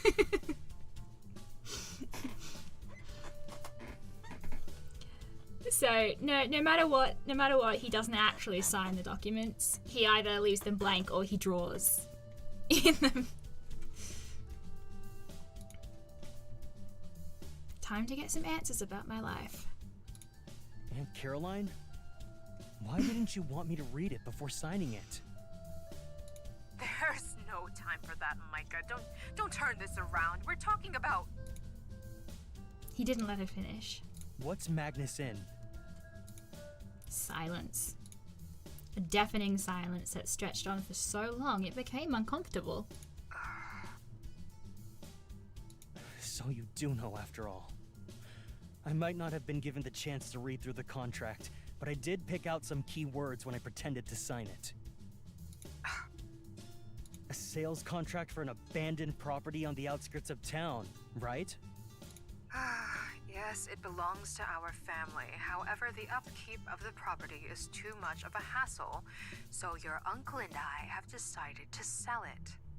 I want to see it. No, Micah, all you need to do is sign the contract and we can be rid of the infernal place. I don't want to. Just what is she hiding? What could possibly exist in our family that she wants gone so badly? No, I won't. Micah! I'm sorry, Aunt Caroline. I can't do that. He hung up. He hadn't wanted to cause such drama with his aunt, but he also couldn't keep going the way he was. Always in the dark about his own life. Magnus Inn. Micah sighed. Once again slouched in front of his computer, digging through the internet for any mention of a Magnus Inn. His brain hurt. He hadn't come up with any results in his searches over the past few weeks, but this might be the break he so desperately needed. He had managed to find out about the sale of a certain Magnus Inn from faking out his signature, and now he knew its address.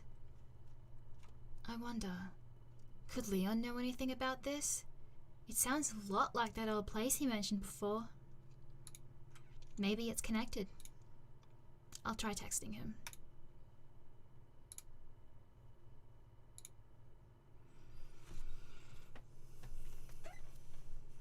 Hey dude. I need to talk to you. Can you please message me?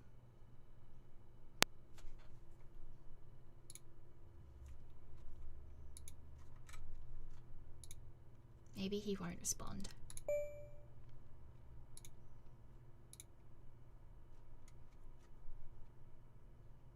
What's up?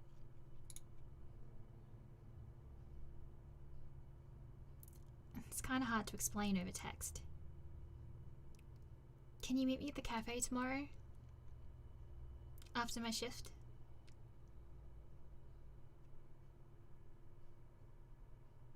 Yeah. Yeah, sure, I can do that. Thanks, man. And, hey.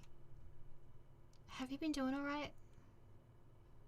Haven't heard from you much lately. Oh,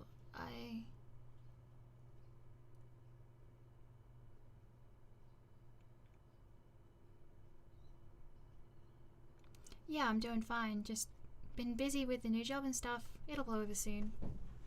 Alright, just take care of yourself, okay? Will do. See you tomorrow. Micah placed his phone down on the table, staring at his messages. Something really does seem off about him. Well, at least he's agreed to meet me tomorrow. Still, Micah was just happy to finally get a response. Deep down, Micah just hoped it wasn't him that had done something to make him so distant. Something was really bothering him. I've known him for ages and I've never seen him act like this.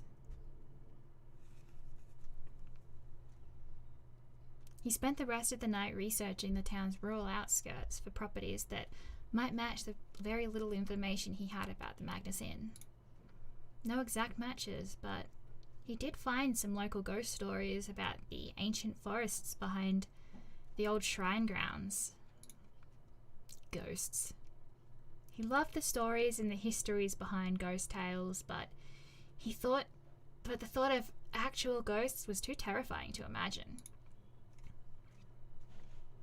It would be just his luck for his family to own something haunted though, wouldn't it? He logged off his computer and sighed, sleepily making his way towards the bed. If he kept reading these, he would never sleep. He already had enough trouble doing that.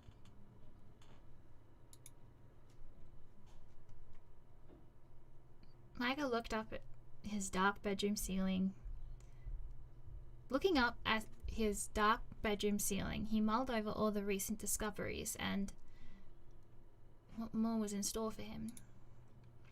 His eyelids started to feel heavy, the weight of the day's events heavy on his weary body. Micah, my dear Micah, you can't hide from me forever.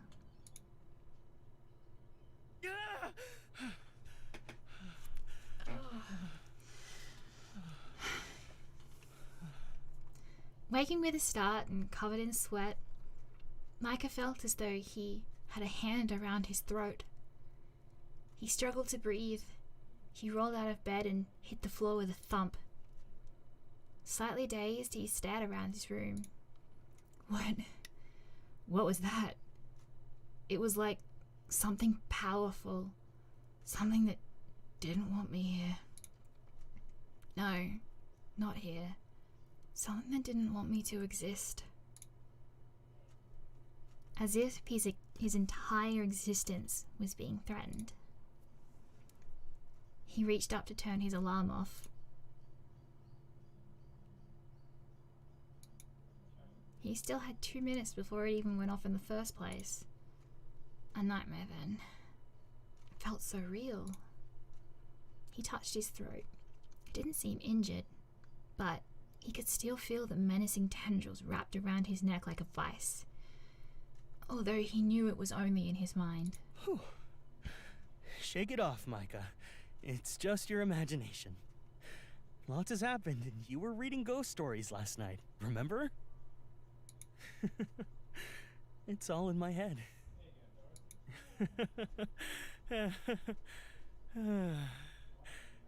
Talking to myself now. Maybe I'm just going crazy. Maybe I should look for another roommate.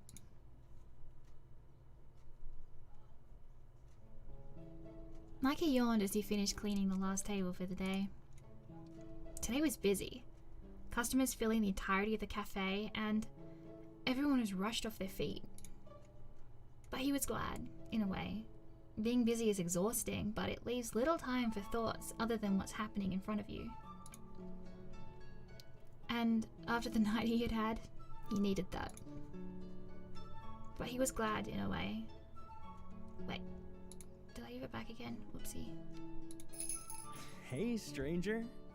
Long time no see. Yeah. Hey, yourself. So, what's up? You said you needed to talk. Is something wrong? Not wrong, just kind of weird, you know? Weird. Seems to be going around. Nothing. Speaking of weird. Let's sit. We haven't seen each other in ages.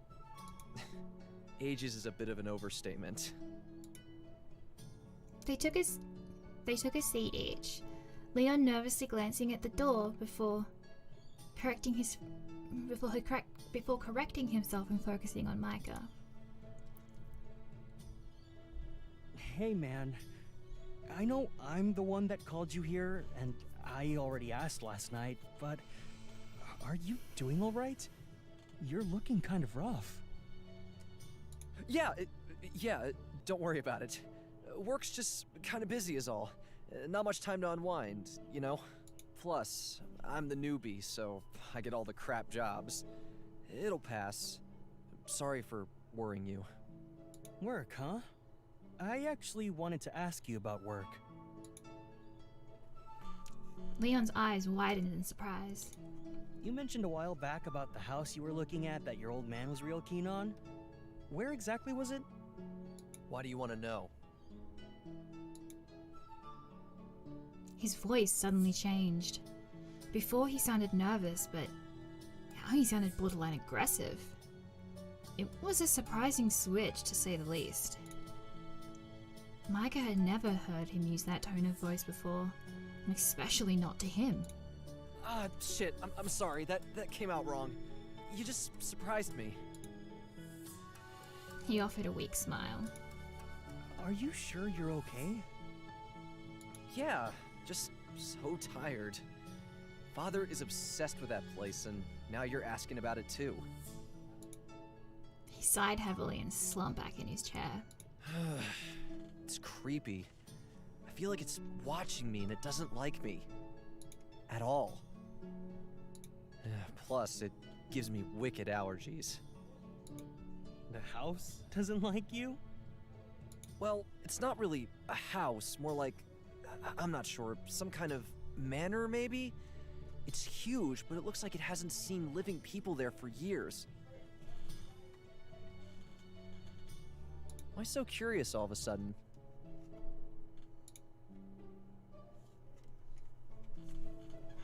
Okay. Do we tell him the truth about what we found out about the Magnus? Or do we just talk about the ghost stories?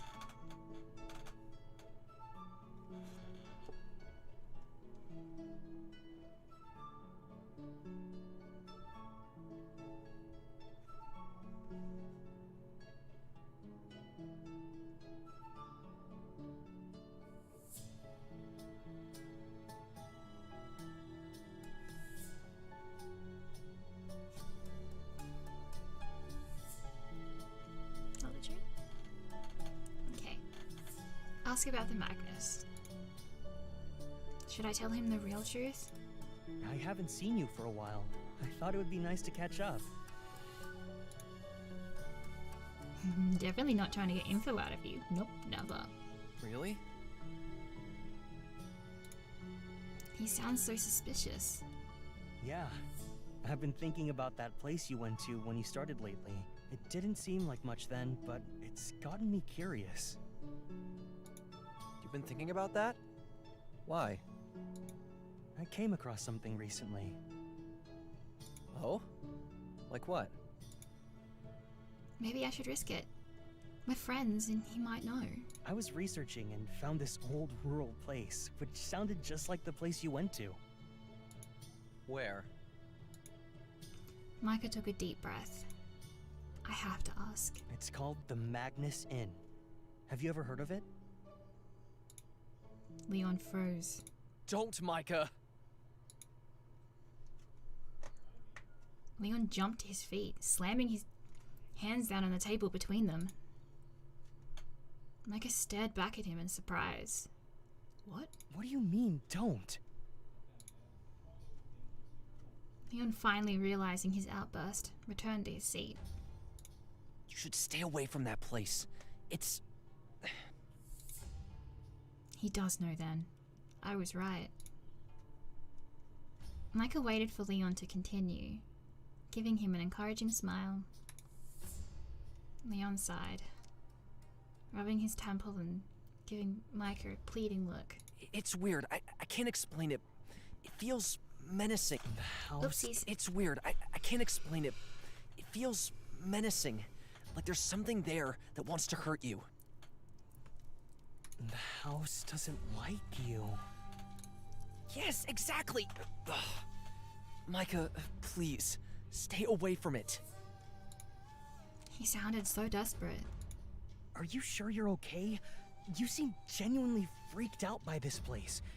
Don't you think you're overreacting a little? I have no choice. It's my job now. I can't disappoint him. Micah frowns. Disappoint who? His dad? Someone else? I have to go, but please, just promise me you won't go there. It's not safe. You're in danger. The words seemed to flash before his eyes. Those same words, always. Micah, promise. He was so close.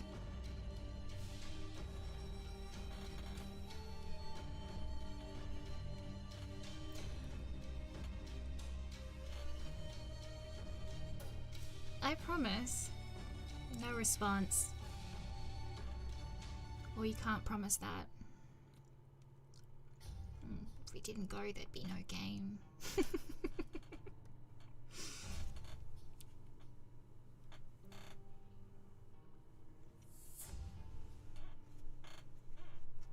Should we tell him what he wants to hear? Don't say anything at all. Or be truthful.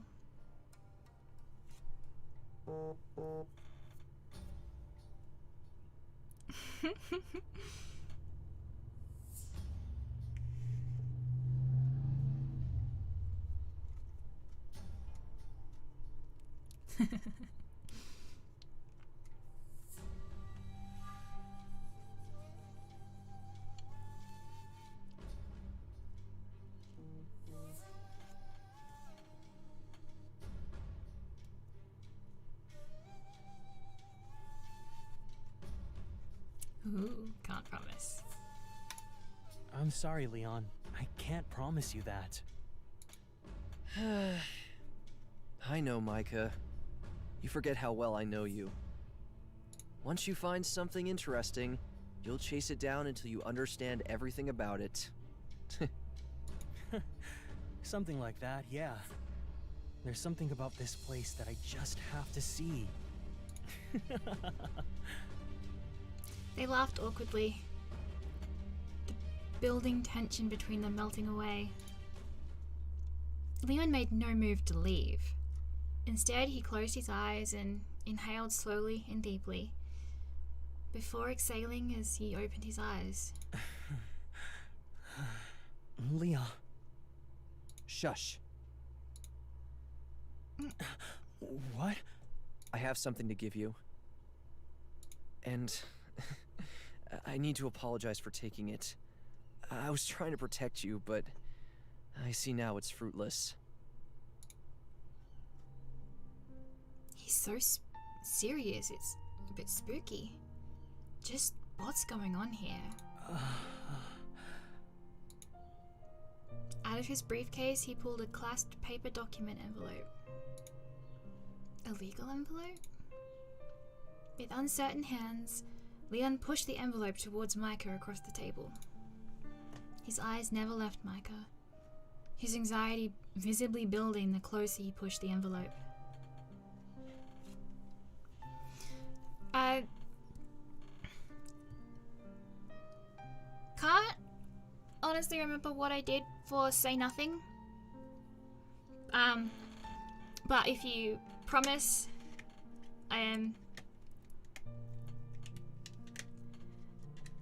Leon will tell him that he knows he's gonna go anyway, but, you know, thanks for trying to come to, you know, make him feel better about it. He knows him pretty well though, and he knows that, you know, even if he'll try to calm Leon's nerves, that he's still gonna go.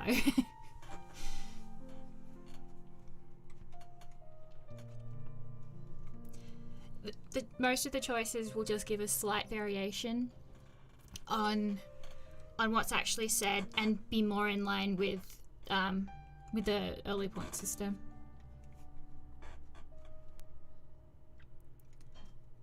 His eyes never... Oh, I've already read that. Micah tilted his head, watching the envelope with confusion. He had a striking sense of deja vu all of a sudden. As it got closer, he started to recognize the envelope. It was the same one that Mr. Harris gave him. The exact same one. The envelope that held the deed to the Magnus Inn. But why does Leon have it? The envelope came to a stop in front of him. Leon's hands were trembling as he pulled back across the table. Micah stared at the package in front of him, dumbfounded. Leon? Leon, why? How? His voice cracked, despite his best efforts to keep his tone neutral. Why do you have this? I'm so sorry. Leon didn't wait for Micah's response. He rose from his seat and rushed for the door, barely getting the door open before squeezing through it. Left in a daze, Micah stared down at the document in front of him. Like a broken string on an instrument, his attention suddenly snapped back as the ring of the door chime sounded. Leon. Wait, no! Come back! Answer me, damn it! Rushing to stand, he tripped over the edge of the table. Shit. Freezing, he turned and grabbed the document left discarded on the table. Can't lose you again. Had enough trouble getting you back in the first place. Mako rushed through the door, desperately searching for Leon. He was gone. Damn it. After a few hours wandering around in search of Leon, Micah had finally given up. His phone went straight to voicemail. He didn't even respond to any messages. In his rush, Micah hadn't even changed out of his work uniform. It was already late when he got back to the cafe to get changed. He returned to a look of deep concern from Thomas as he prepared to close for the evening. Micah hadn't realized how much time he'd spent looking. Trouble in paradise? Alright, Mai, enough weirdness. Time to tell me what's been going on with you. Mur and I are concerned. Should I? I'm not sure you'd believe me. Hell, I don't even believe me. Try me. You'll be surprised. Micah took a deep breath, preparing himself for how crazy he was about to sound. Okay. I'll tell you. Maybe you can help me figure it all out. Thomas walked over to the front door, turned the open sign to closed, then locked it so no one could interrupt. Floor's all yours. Mer's headed home already, but give me a sec to let her know I'll be late tonight, and I'll finish up here later. Let me help tidy up first. You got a deal. Micah and Thomas got to work cleaning and packing down the cafe for the night. Didn't matter what time of day it was, the cafe was always perfectly lit. Micah often found himself losing track of what the daylight was outside. Never failed to surprise him. When Micah had finished with the floors, Thomas was wiping down the bench bar. He sat down opposite him, absent-mindedly fiddling with the envelope he'd been carrying around all this time. Thomas waited patiently for him to speak. Okay, so I guess I should start with some background context, or else this is going to make no sense at all. The mysteries of Micah revealed? I'm all ears. Well, you know, I was raised by my aunt, yeah? Caroline? I've heard a thing or two. Well, she's all I've ever really known of my family since she picked me up at the hospital as a kid. How old are we talking here? 8 or so, I think.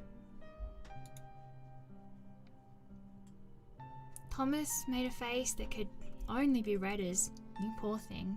Anyway, I had this letter growing up. A letter she didn't know about. Addressed to me from an Edwin Riley. I don't really recognize the name, but it feels special to me, you know? I have this one memory from before the accident, whatever it was, that landed me in the hospital. I'm pretty sure it's my dad, but all I can see is a blurry face in the rain. You don't know what the accident was? Nope. And Caroline would never talk about it. Must be tough. A few weeks ago, I got a call looking for Edwin Riley. The man on the phone said he had something for him, and when I told him that was my dad, he agreed to meet me here. That's the Vanishing Man. Yeah, that's right. A lawyer named Arthur Harris. We met here and talked a bit before he gave me this. He laid his hands on the document in front of him. It's a deed to a property on the outskirts of town called Magnus Inn, and a letter addressed to me from Gregory Riley. It says that he's my grandfather and he's left me his inn as inheritance. It also says I'm in danger, but he doesn't need to know that bit. When I went to ask him more, the man was gone. An exasperated laugh escaped Micah. But apparently, no one else saw him, so I still don't know what to think about that. Arthur Harris. Are you sure that was his name? He frowned. Something wrong? It's just Arthur Harris. It's not possible. Unless there's another. I guess it's a pretty common name. He started to mutter. The longer his sentence went on, deep in thought. Middle-aged, dark complexion, short grayish hair, suit. Any of that ring a bell? Sure sounds like him. Micah, Arthur Harris. He was indeed a lawyer. And he looked exactly how you described him.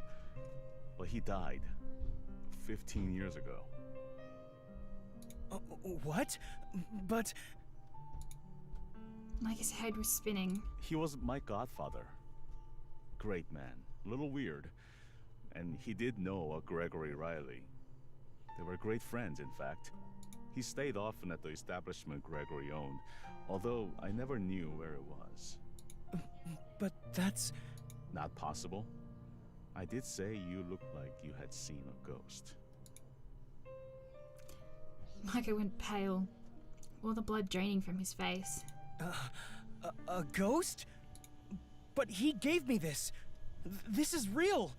Leon had it. Yeah, about that. How did Leon have it? What happened this afternoon? That's why I've been looking for him. He buried his face in his hands, full of confusion.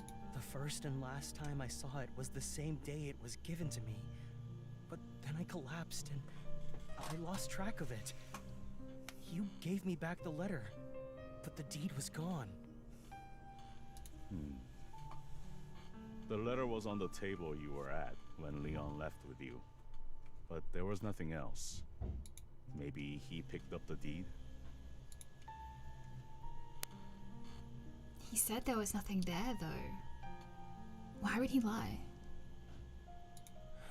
He must have.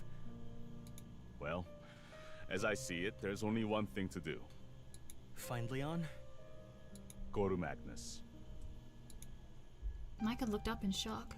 Go to Magnus? Why not? You won't find your answer stressing around here. You're right. Everything seems to lead back to that place. Leon begged me to stay away from it before he bolted. But I have to see it for myself. Being picked up by the microphone. Firm hand clasped his shoulder. Be careful, Mai. But do what you gotta do. I don't understand any of this. It seems impossible. The hand squeezed. And yet, it's very real to you. I can't explain it, but somehow you know about the Arthur Harris I knew, and it seems tied to your family. So, go figure out your mysteries. We'll be okay here without you for a while. He's really too good to me. Micah had always been grateful to Thomas and Mary. They had looked out for him even before he started working at Merriment. He really didn't know what he did to fluke such amazing people. He would never be able to adequately express how grateful he was to them. Thank you, Thomas. You have no idea how much you and Mary mean to me. I'm glad to hear it. We're always here if you need us. You know where we are, and if you need us, we're just a phone call away.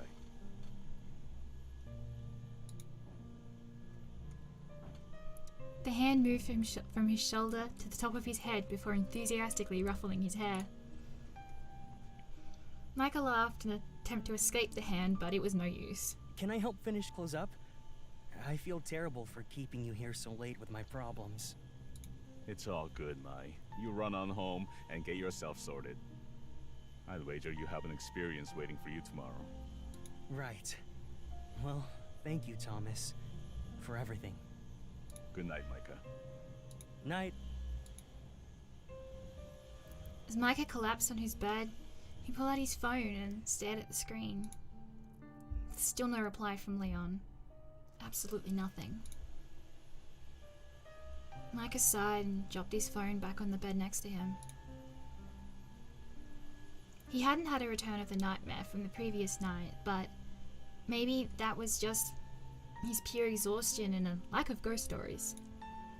He really shouldn't read ghost stories. He knows how anxious they make him, but he loved the history and lore behind them so much.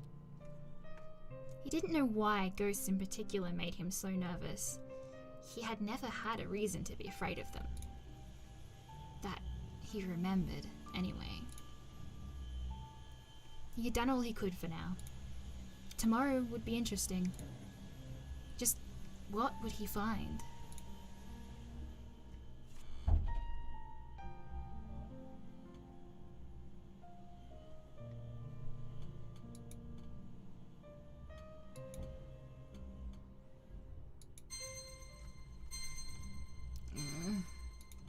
So early. Still dark. Regretting the decision to start the day early, he dragged himself out of bed and to the bathroom. He showered slowly, enjoying the feeling of the warm water falling around him after he dressed and sipped at his coffee. It didn't take long for the sun to rise, and by the time he had prepared for his journey, it was already bright outside. On the table was a map he'd laid out earlier. He double-checked it, carefully looking at the location he decided on. He already armed himself with a few things that might come in handy. A map, a flashlight, assorted snacks, water, and a power bank. He was prepared, he thought, for what he might find out there. He planned to only spend the day searching, but it couldn't hurt to have a few provisions on hand in case there really was nothing around. Plus, he only had his bike, and he knew how long it would take to get out there on a push bike. Why didn't I buy a car instead? He decided to take a map with him too. He found it buried deep in his drawer, remnant of a time before you could just check a map on your phone. I'm surprised they're still making these things. Who uses them? Well, I do, I guess. But how difficult this place was to find, Micah thought it would be best to prepare for bad or no reception. Locking the door behind him, Micah sat on his bike contemplating.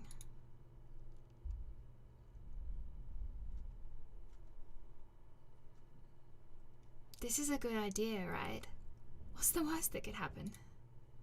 He needed answers, and this building seemed to hold them. I just wish Leon would respond to my messages. What's gotten into him? 2 hours by bike. He was grateful for the foresight to take water with him. The further away from the city he got, the more spread out the buildings became.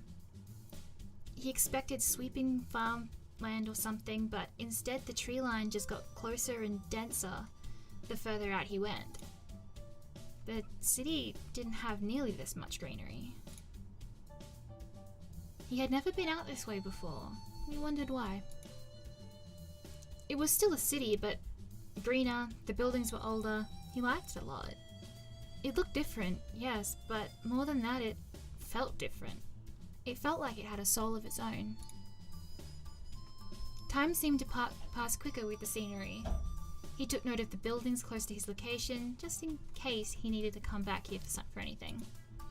Convenience store, a park, a clinic, a park. There was even a small primary school. I guess that would be elementary school in America. Nostalgic buildings and places. The area felt quaint and pleasant. Before long, he rode through the outskirts and stopped at a rocky pathway, checking his map to confirm his location. This was it. The Magnus Inn. He quickly hopped off his bike and placed it by the side of the path. Continuing along the pathway, Micah found himself surrounded by a thick, dense fog. He frowned through it, trying to see where he was going. As he stopped, he noticed he was once again standing next to his bike, as if he hadn't started walking at all. What? Did I get turned around in the fog? A sudden shriek ripped through the calm fog, making every hair on Micah's body stand on end. Goosebumps erupt across his skin. Please don't be ghosts. Please don't be ghosts. He took a deep breath and took another step forward. And another. And another. He could feel the fog clinging to his body as he passed through it. Dense and thick. He wondered if Leon had to go through this too. How? He hit his foot. His foot hit something and he froze. Slowly looking down, he saw his bike, just where he'd left it. Again? How? It's like every time he moved forward, the fog took him back to the start again. He was beginning to feel frustrated. And he still didn't know what that shriek earlier was either. Maybe it was just a bird. A really, really creepy bird. Maybe he didn't want to know. He closed his eyes and tried to steady his pounding heartbeat. 1 step, 2 steps, 3 steps. He hadn't hit his bike again like last time. Maybe this was working.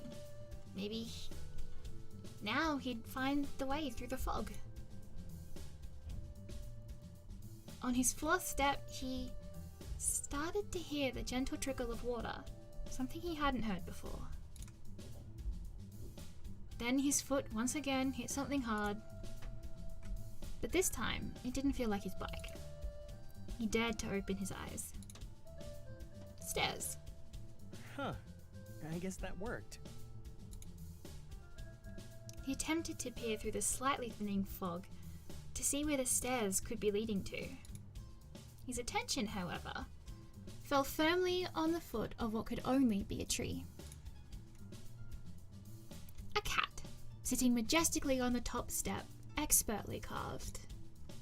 It almost looked alive. Cats, huh? I like this place already. This can't be half as bad as Leon made it out to be. He gently touched the statue, a nervous laugh escaping his throat. Cats he could deal with. But what if they're ghost cats?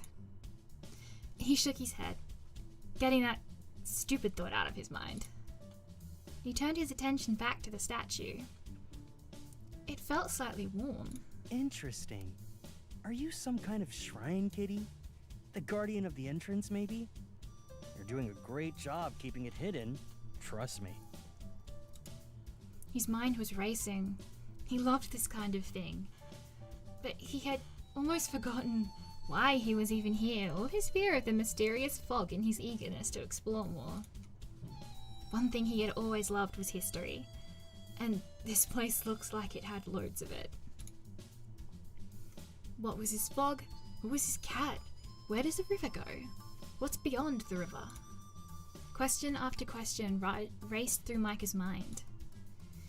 His apprehension had somehow turned to excitement.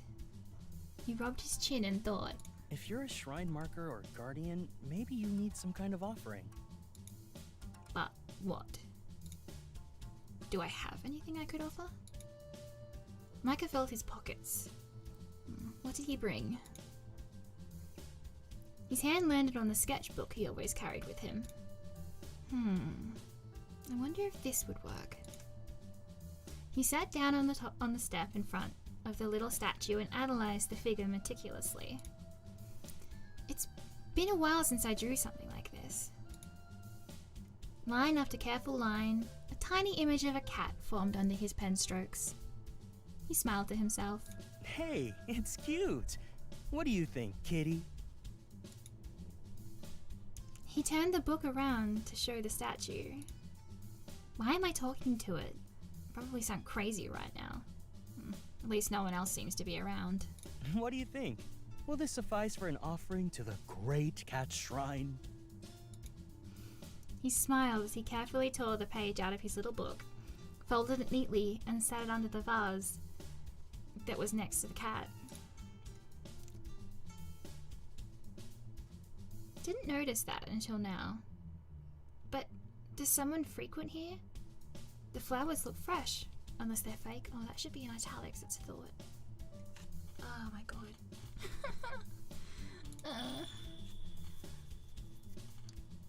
Micah leapt to his feet as a sound echoed around him.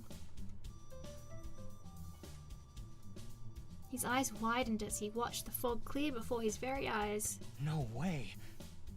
Did that actually work?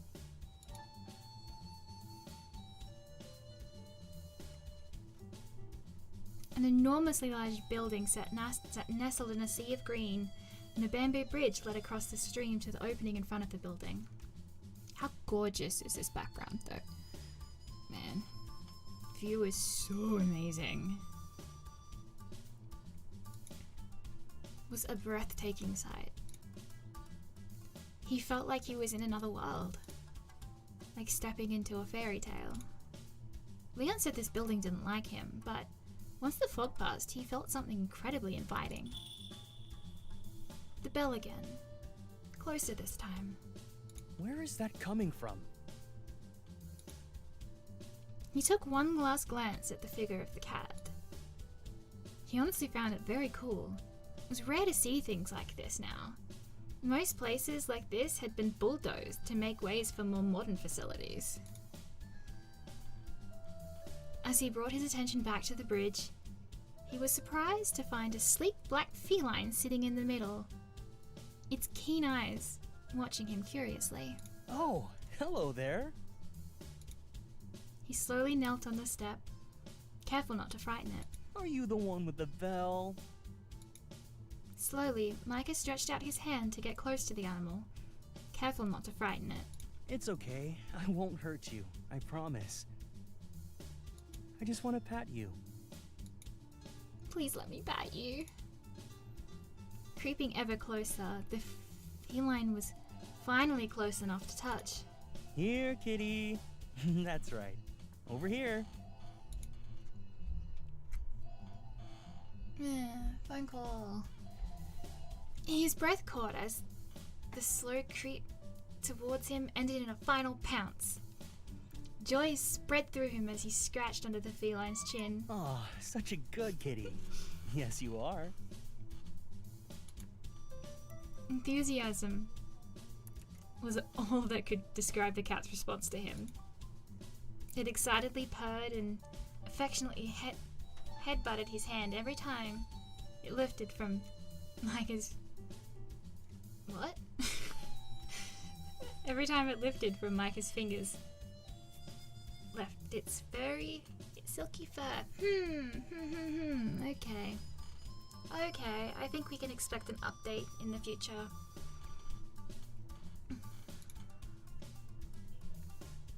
You're so... Oops. I love cats. I never expected to find one so friendly all the way out in a place like this. Maybe this is my lucky day after all. You're so pretty, but I bet you know that. Oh, so it's not you? Then what? Who? The chime of the bell sounded like it was surrounding him. Close yet impossibly distant.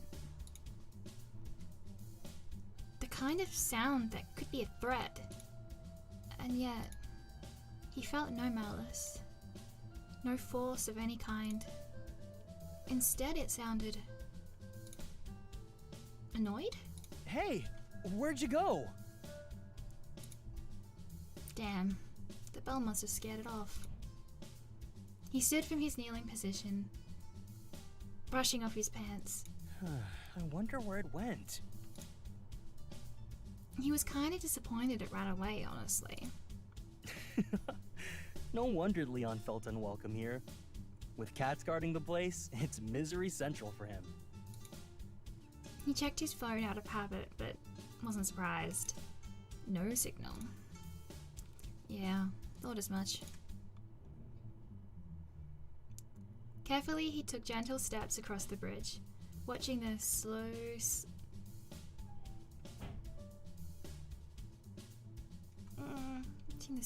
of the river below him. What have I done? Oh no.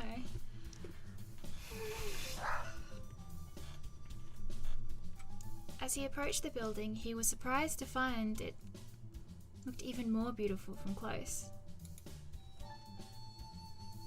He wondered just how big it really was. From the outside, it seemed rather large.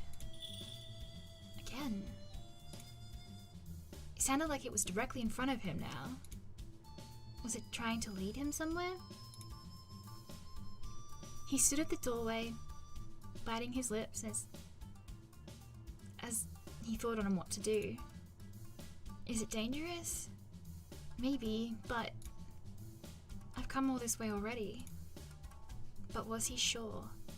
Whatever was behind these doors might just change his life forever.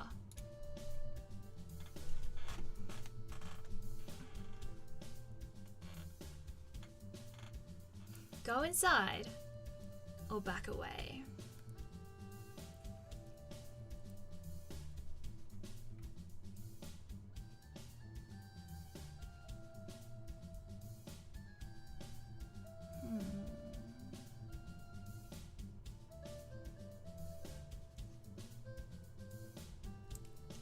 Let's just go inside.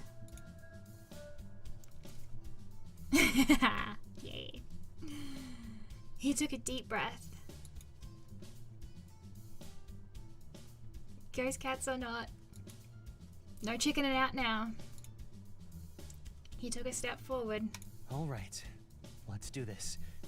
This is what I came here for. He reached forward to knock on the door. Hello? Is anyone home? I don't think anyone lives here, but that cat looked well looked after, and there was a flower in the vase, so someone must be come here, right? It would be impolite not to knock. The door before him swung open. Okay? Oh god, please don't tell me you're some kind of ghost cat and I'm about to get eaten. That is not the way I want to go, as much as I like cats. He felt sick. He squeezed his eyes shut as he braced himself. Of all things, taken out by a ghost cat. One of my favorite things that we did with the demo. Like a few months ago, I held a casting call to get some cat sound effects, and the pack's not quite finished yet. I've still got one more cat voice that needed to record for me still, but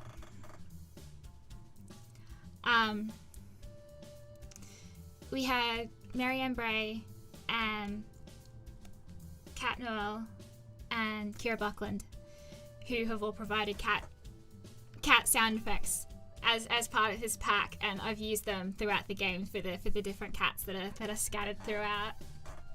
It's such a fun detail.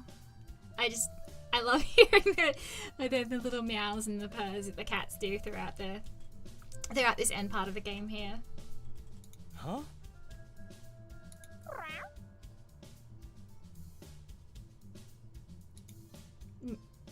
Meow? A large black cat sat proudly in the doorway, its tail flicking happily side to side. Its large purple eyes looked up at him expectantly. Micah felt all the tension in his body release at once, falling to his knees laughing. You scared me half to death, you silly cat. Yeah, I'm a little bit obsessed with cats. My company name, it's not a company, business. My business name has cats in it. This game is pretty much a love letter to cats.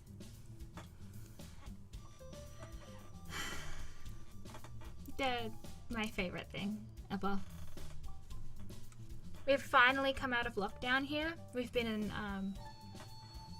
lockdown in my state for the past 4 months. So I'm really excited now that I am double vaccinated and that we've finally come out of lockdown, that I can finally go back to the RSPCA where I volunteer and I can play with the kitties again. I miss them so much.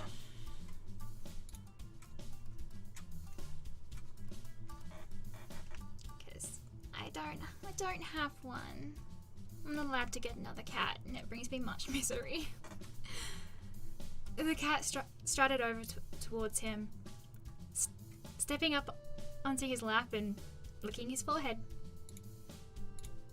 This was a familiar sensation. You know, you look like a cat I met in a dream once. Staring into the large purple eyes, he ran his fingers down the spine of the creature. Its fur so soft it felt like it was made of cloud. Can I come in? It jumped off his lap and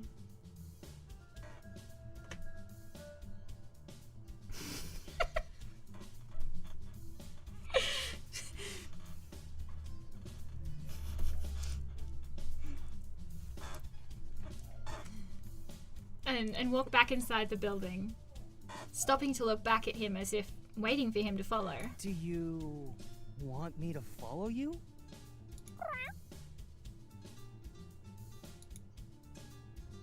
I'm going to take that as a yes. He rose to his feet and followed after the feline. He heard the door close behind him and was plunged into darkness. Damn, it's dark in here. I can't see a thing. No light greeted him on the other side of the doorway. He walked gingerly down the hallway for what seemed like an eternity, bathed in darkness. It twisted and turned, all while trying to make sure he could hear the little soft patting of the cat paws in front of him. Where are you leading me? Why am I asking questions of a cat? It's not like I understand it. It does seem to understand me, though. It responds every time. I know it's just my mind playing tricks on me, but it almost feels like you understand what I'm saying. I must be losing it. That really doesn't help. He glared suspiciously at the cat, deciding to test his theory. Just as he opened his mouth to... I only finished half a sentence there. Just as he opened... Oh no! Just as he opened his mouth to test his theory, the hallway ended. Oh my goodness. In its place, a blindingly bright opening of the room beyond. He shielded his eyes and stepped into the new room. It seemed to glow with intensity, so bright after that long dark corridor. Squinting around the room, he saw the cat he followed casually stride towards a large pond in the middle of the room and jump up onto a rock before settling down to watch him from its perch. Oh, wow! What is this place? A pond in the middle of the room? A reception desk? And whatever that is on the wall, this place is something else. I guess this place really loves cats, huh? Is that a yes? Right, meow. Of course. Everything in this room was spotless, perfectly preserved. Incredible. Isn't it gorgeous? I sent my background artist a sketch of what I kind of envisioned this to look like, and it was kind of just like a couple of like really uneven lines that were like a dodgy stick figure almost, but like the room equivalent, and he gives me back this.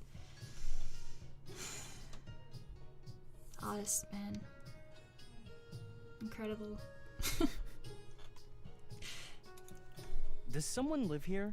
It's so clean, but I thought it was meant to be abandoned. Oh? What's that? No response, kitty? I'm talking to a cat like it's a person. I'm not crazy. I'm not crazy. There's so many places you can go from here. This place is huge. Oh, now you respond? Micah yawned as he wandered around the room inspecting the different elements. Oh jeez, why am I so tired all of a sudden? I guess I haven't exactly been well rested lately. How long do I even sleep for now? Oh my goodness! What have I done?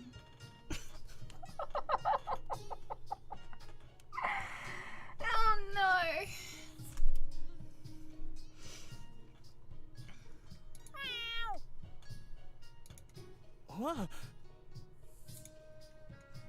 The The cat jumped down off its rock and bounded up the stairs, once again stopping to make sure Micah was following.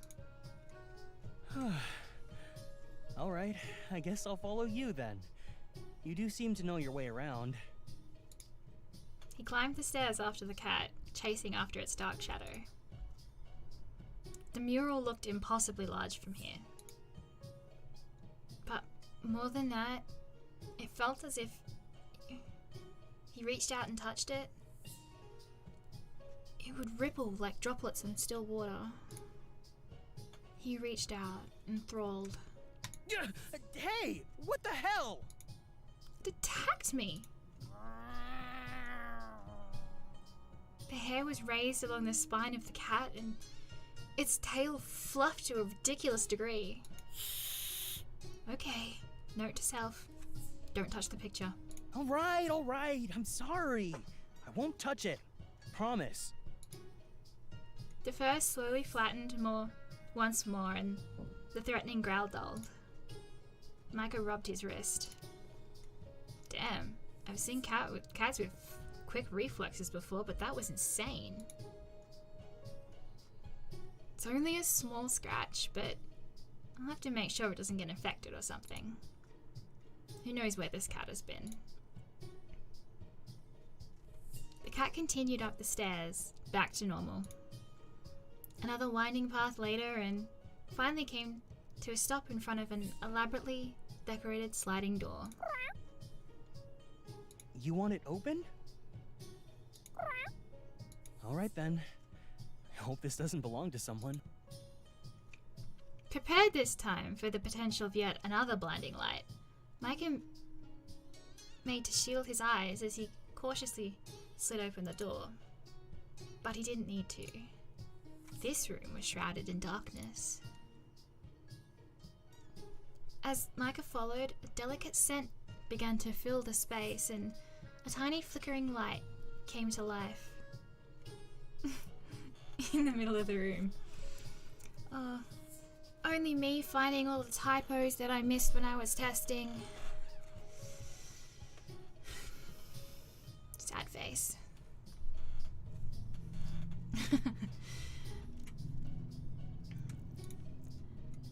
Coupled with the moonlight streaming through the open side door, it gave the room a hypnotic glow. I didn't expect this place to be so nice. As his eyes adjusted to the dim light of the room, he noticed the open doors to the side of the room. There's a garden? Are we outside now? Didn't we go upstairs? The scent from earlier enveloped him.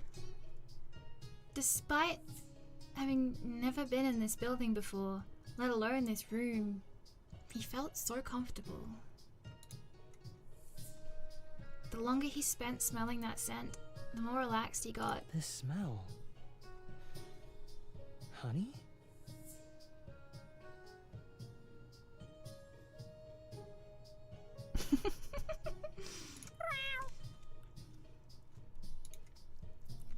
Tearing his vision away from the glowing garden, outside the room, he slowly made his way to the bed that the cat now lounged on.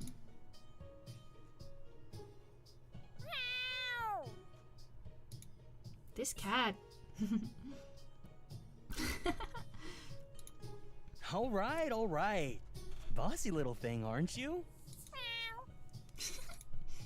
Micah laughed.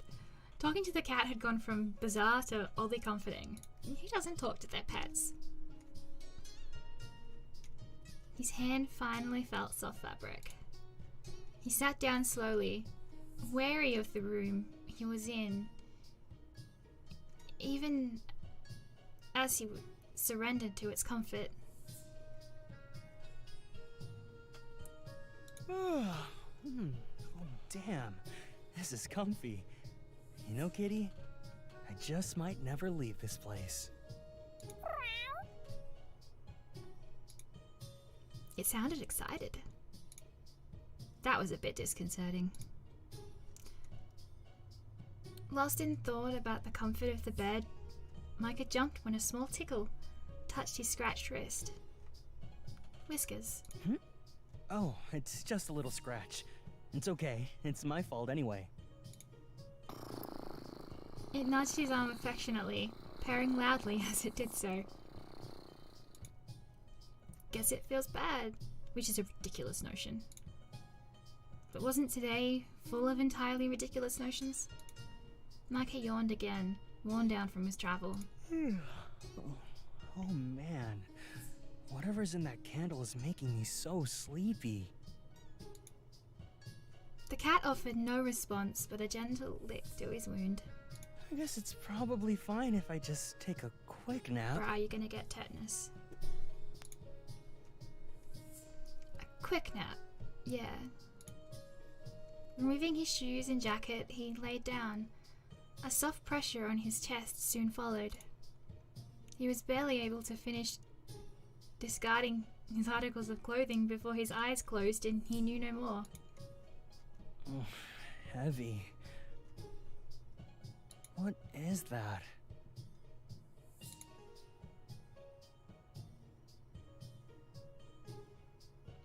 A heavy pressure weighed down Micah's entire body. A soft tickle on his neck. Kind of like breath? Micah's eyes snapped open. It only took a few moments to see what was pinning him down. A man. A fully grown man. Face down, nuzzled into Micah's neck. One hand crept in the inside of Micah's shirt, his legs curled around him. His breath tickled Micah's clavicle as he slept soundly, seemingly undisturbed by Micah's shock awakening. Micah tried to move out from under him, desperate to escape without waking the man to avoid confrontation. His grip on him tightened, hands sliding further up Micah's chest. The most shocking thing, however, came in addition to this movement. This man was completely naked. Panic and confusion gripped Micah. What the fuck?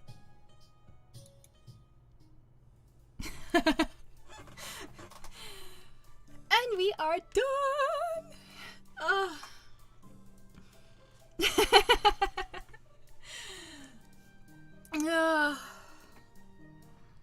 The hardest part about demos is actually figuring out where to stop it. Like,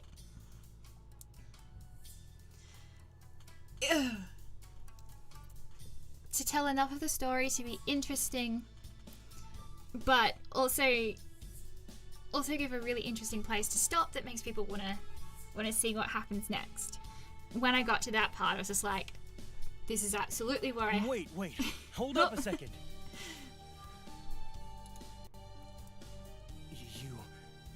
You're just going to leave me like this? Wow, Mai. You look like you're in a bit of a bind there. Who is that guy? Thomas! I don't know. I hope I get to find out. More importantly, though, what are you doing here? Do you know where Leon is? Leon? He's... I'm right here. Sorry for running away like that, but I'm here now. We've got a story to tell, right? I think this is where we thank everyone for playing. Not to mention, let them know about our Kickstarter. Right. Thank you for playing the in-between. From all of us working on the game, we really hope you enjoyed the demo. Make sure to check out our Kickstarter if you want to see the rest of the game. And, find out who Micah's new friend is, I guess? What about you? What's your deal? Him too, I guess. Yeah, him. Who is he anyway? Well, I'm sure they would have been here. But... Yeah, Only the demo characters got cast, right? Seems so. Well, we'll just have to wait to meet them properly for when all our goals are met, won't we? Anyway, thank you for playing, and we'll see you soon.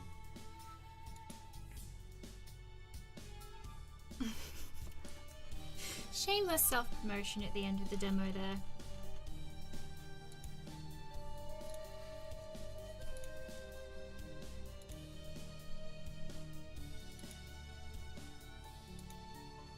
Kickstarter, Patreon. And there we go.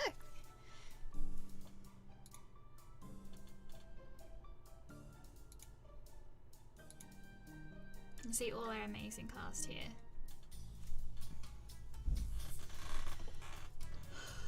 When I decided to do voice acting, I really wanted the demo to be voiced, just to show what our game would be like with it, and just really hope that people want to hear more of it. I knew immediately that I had to work with Amanda Hufford. She's an amazing director. And I've worked with Eddie and Pat before on the Divine Speaker, and they're amazing to work with. They've got amazing voices. They're wonderful actors. I'm just so excited. I'm so excited to have them as part of the project. They're all perfect, and our Kickstarter is up at the moment to get the game completely made. We were funded, 100% funded in 1 week, and we are now going for our stretch goals. We have our first stretch goal, which gives us extra art, so we've got 5 more backgrounds. Our characters can get other outfits and poses, and it's an extra 10 CGs as well. And now we're headed towards Not Safe for Work. So I class the base game as kind of semi not safe for work, because it's got CGs like that last one with Emerus.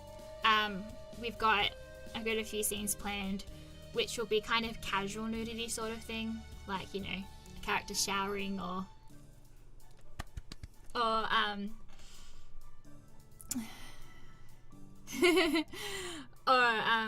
you know, naked apron cooking kind of thing.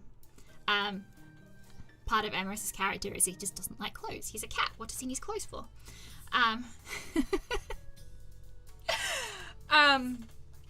But beyond Not Safe for Work now, that would allow us to expand those scenes with those characters that we would already have in the game, but would just be kind of shorter, censored in a way. The Not Safe for Work would allow us to expand the 3 scenes that we have planned for each of the routes into more graphic art. I'm also thinking of trying to work out a way to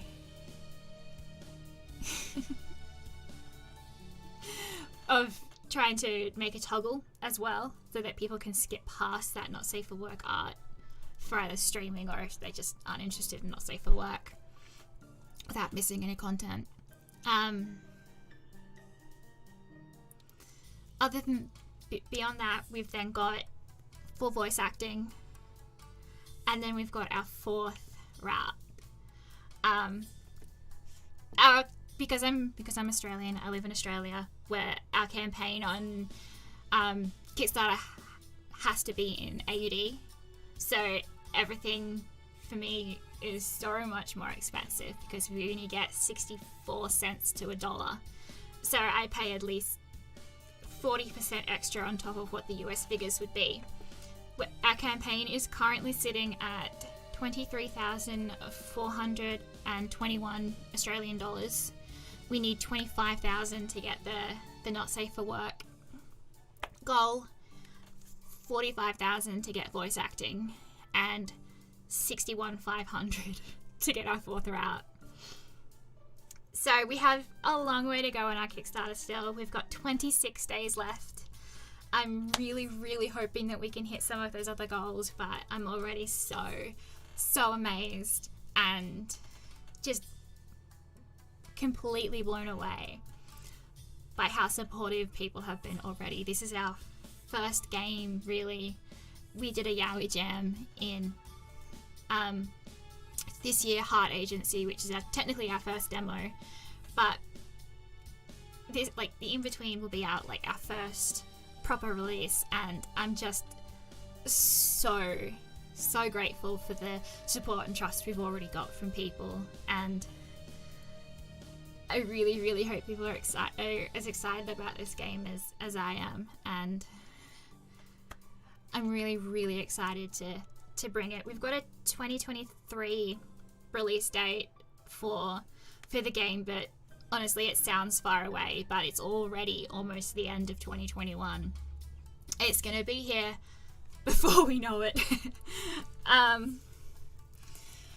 So thank you, a huge thank you to everyone who has supported the game, who has backed the Kickstarter campaign, who supports us on Patreon. Every month we do an exclusive artwork there. We give early previews, beta content. And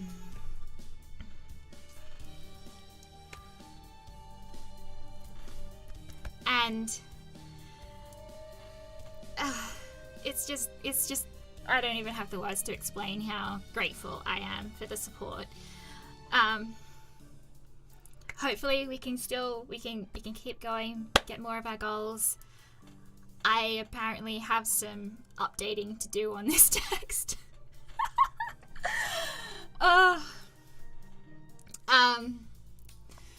So we'll see about getting an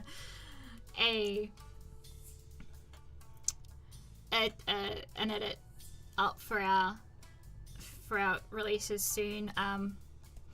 We've released on Android lately, a couple of days ago, I think. Yesterday, I don't know. Time doesn't mean anything to me anymore. Android, PC, Mac, Linux. We are available to download on itch.io. We are available on Steam. It has also been announced that once the game is released, the game will be available on Just. So that's really exciting.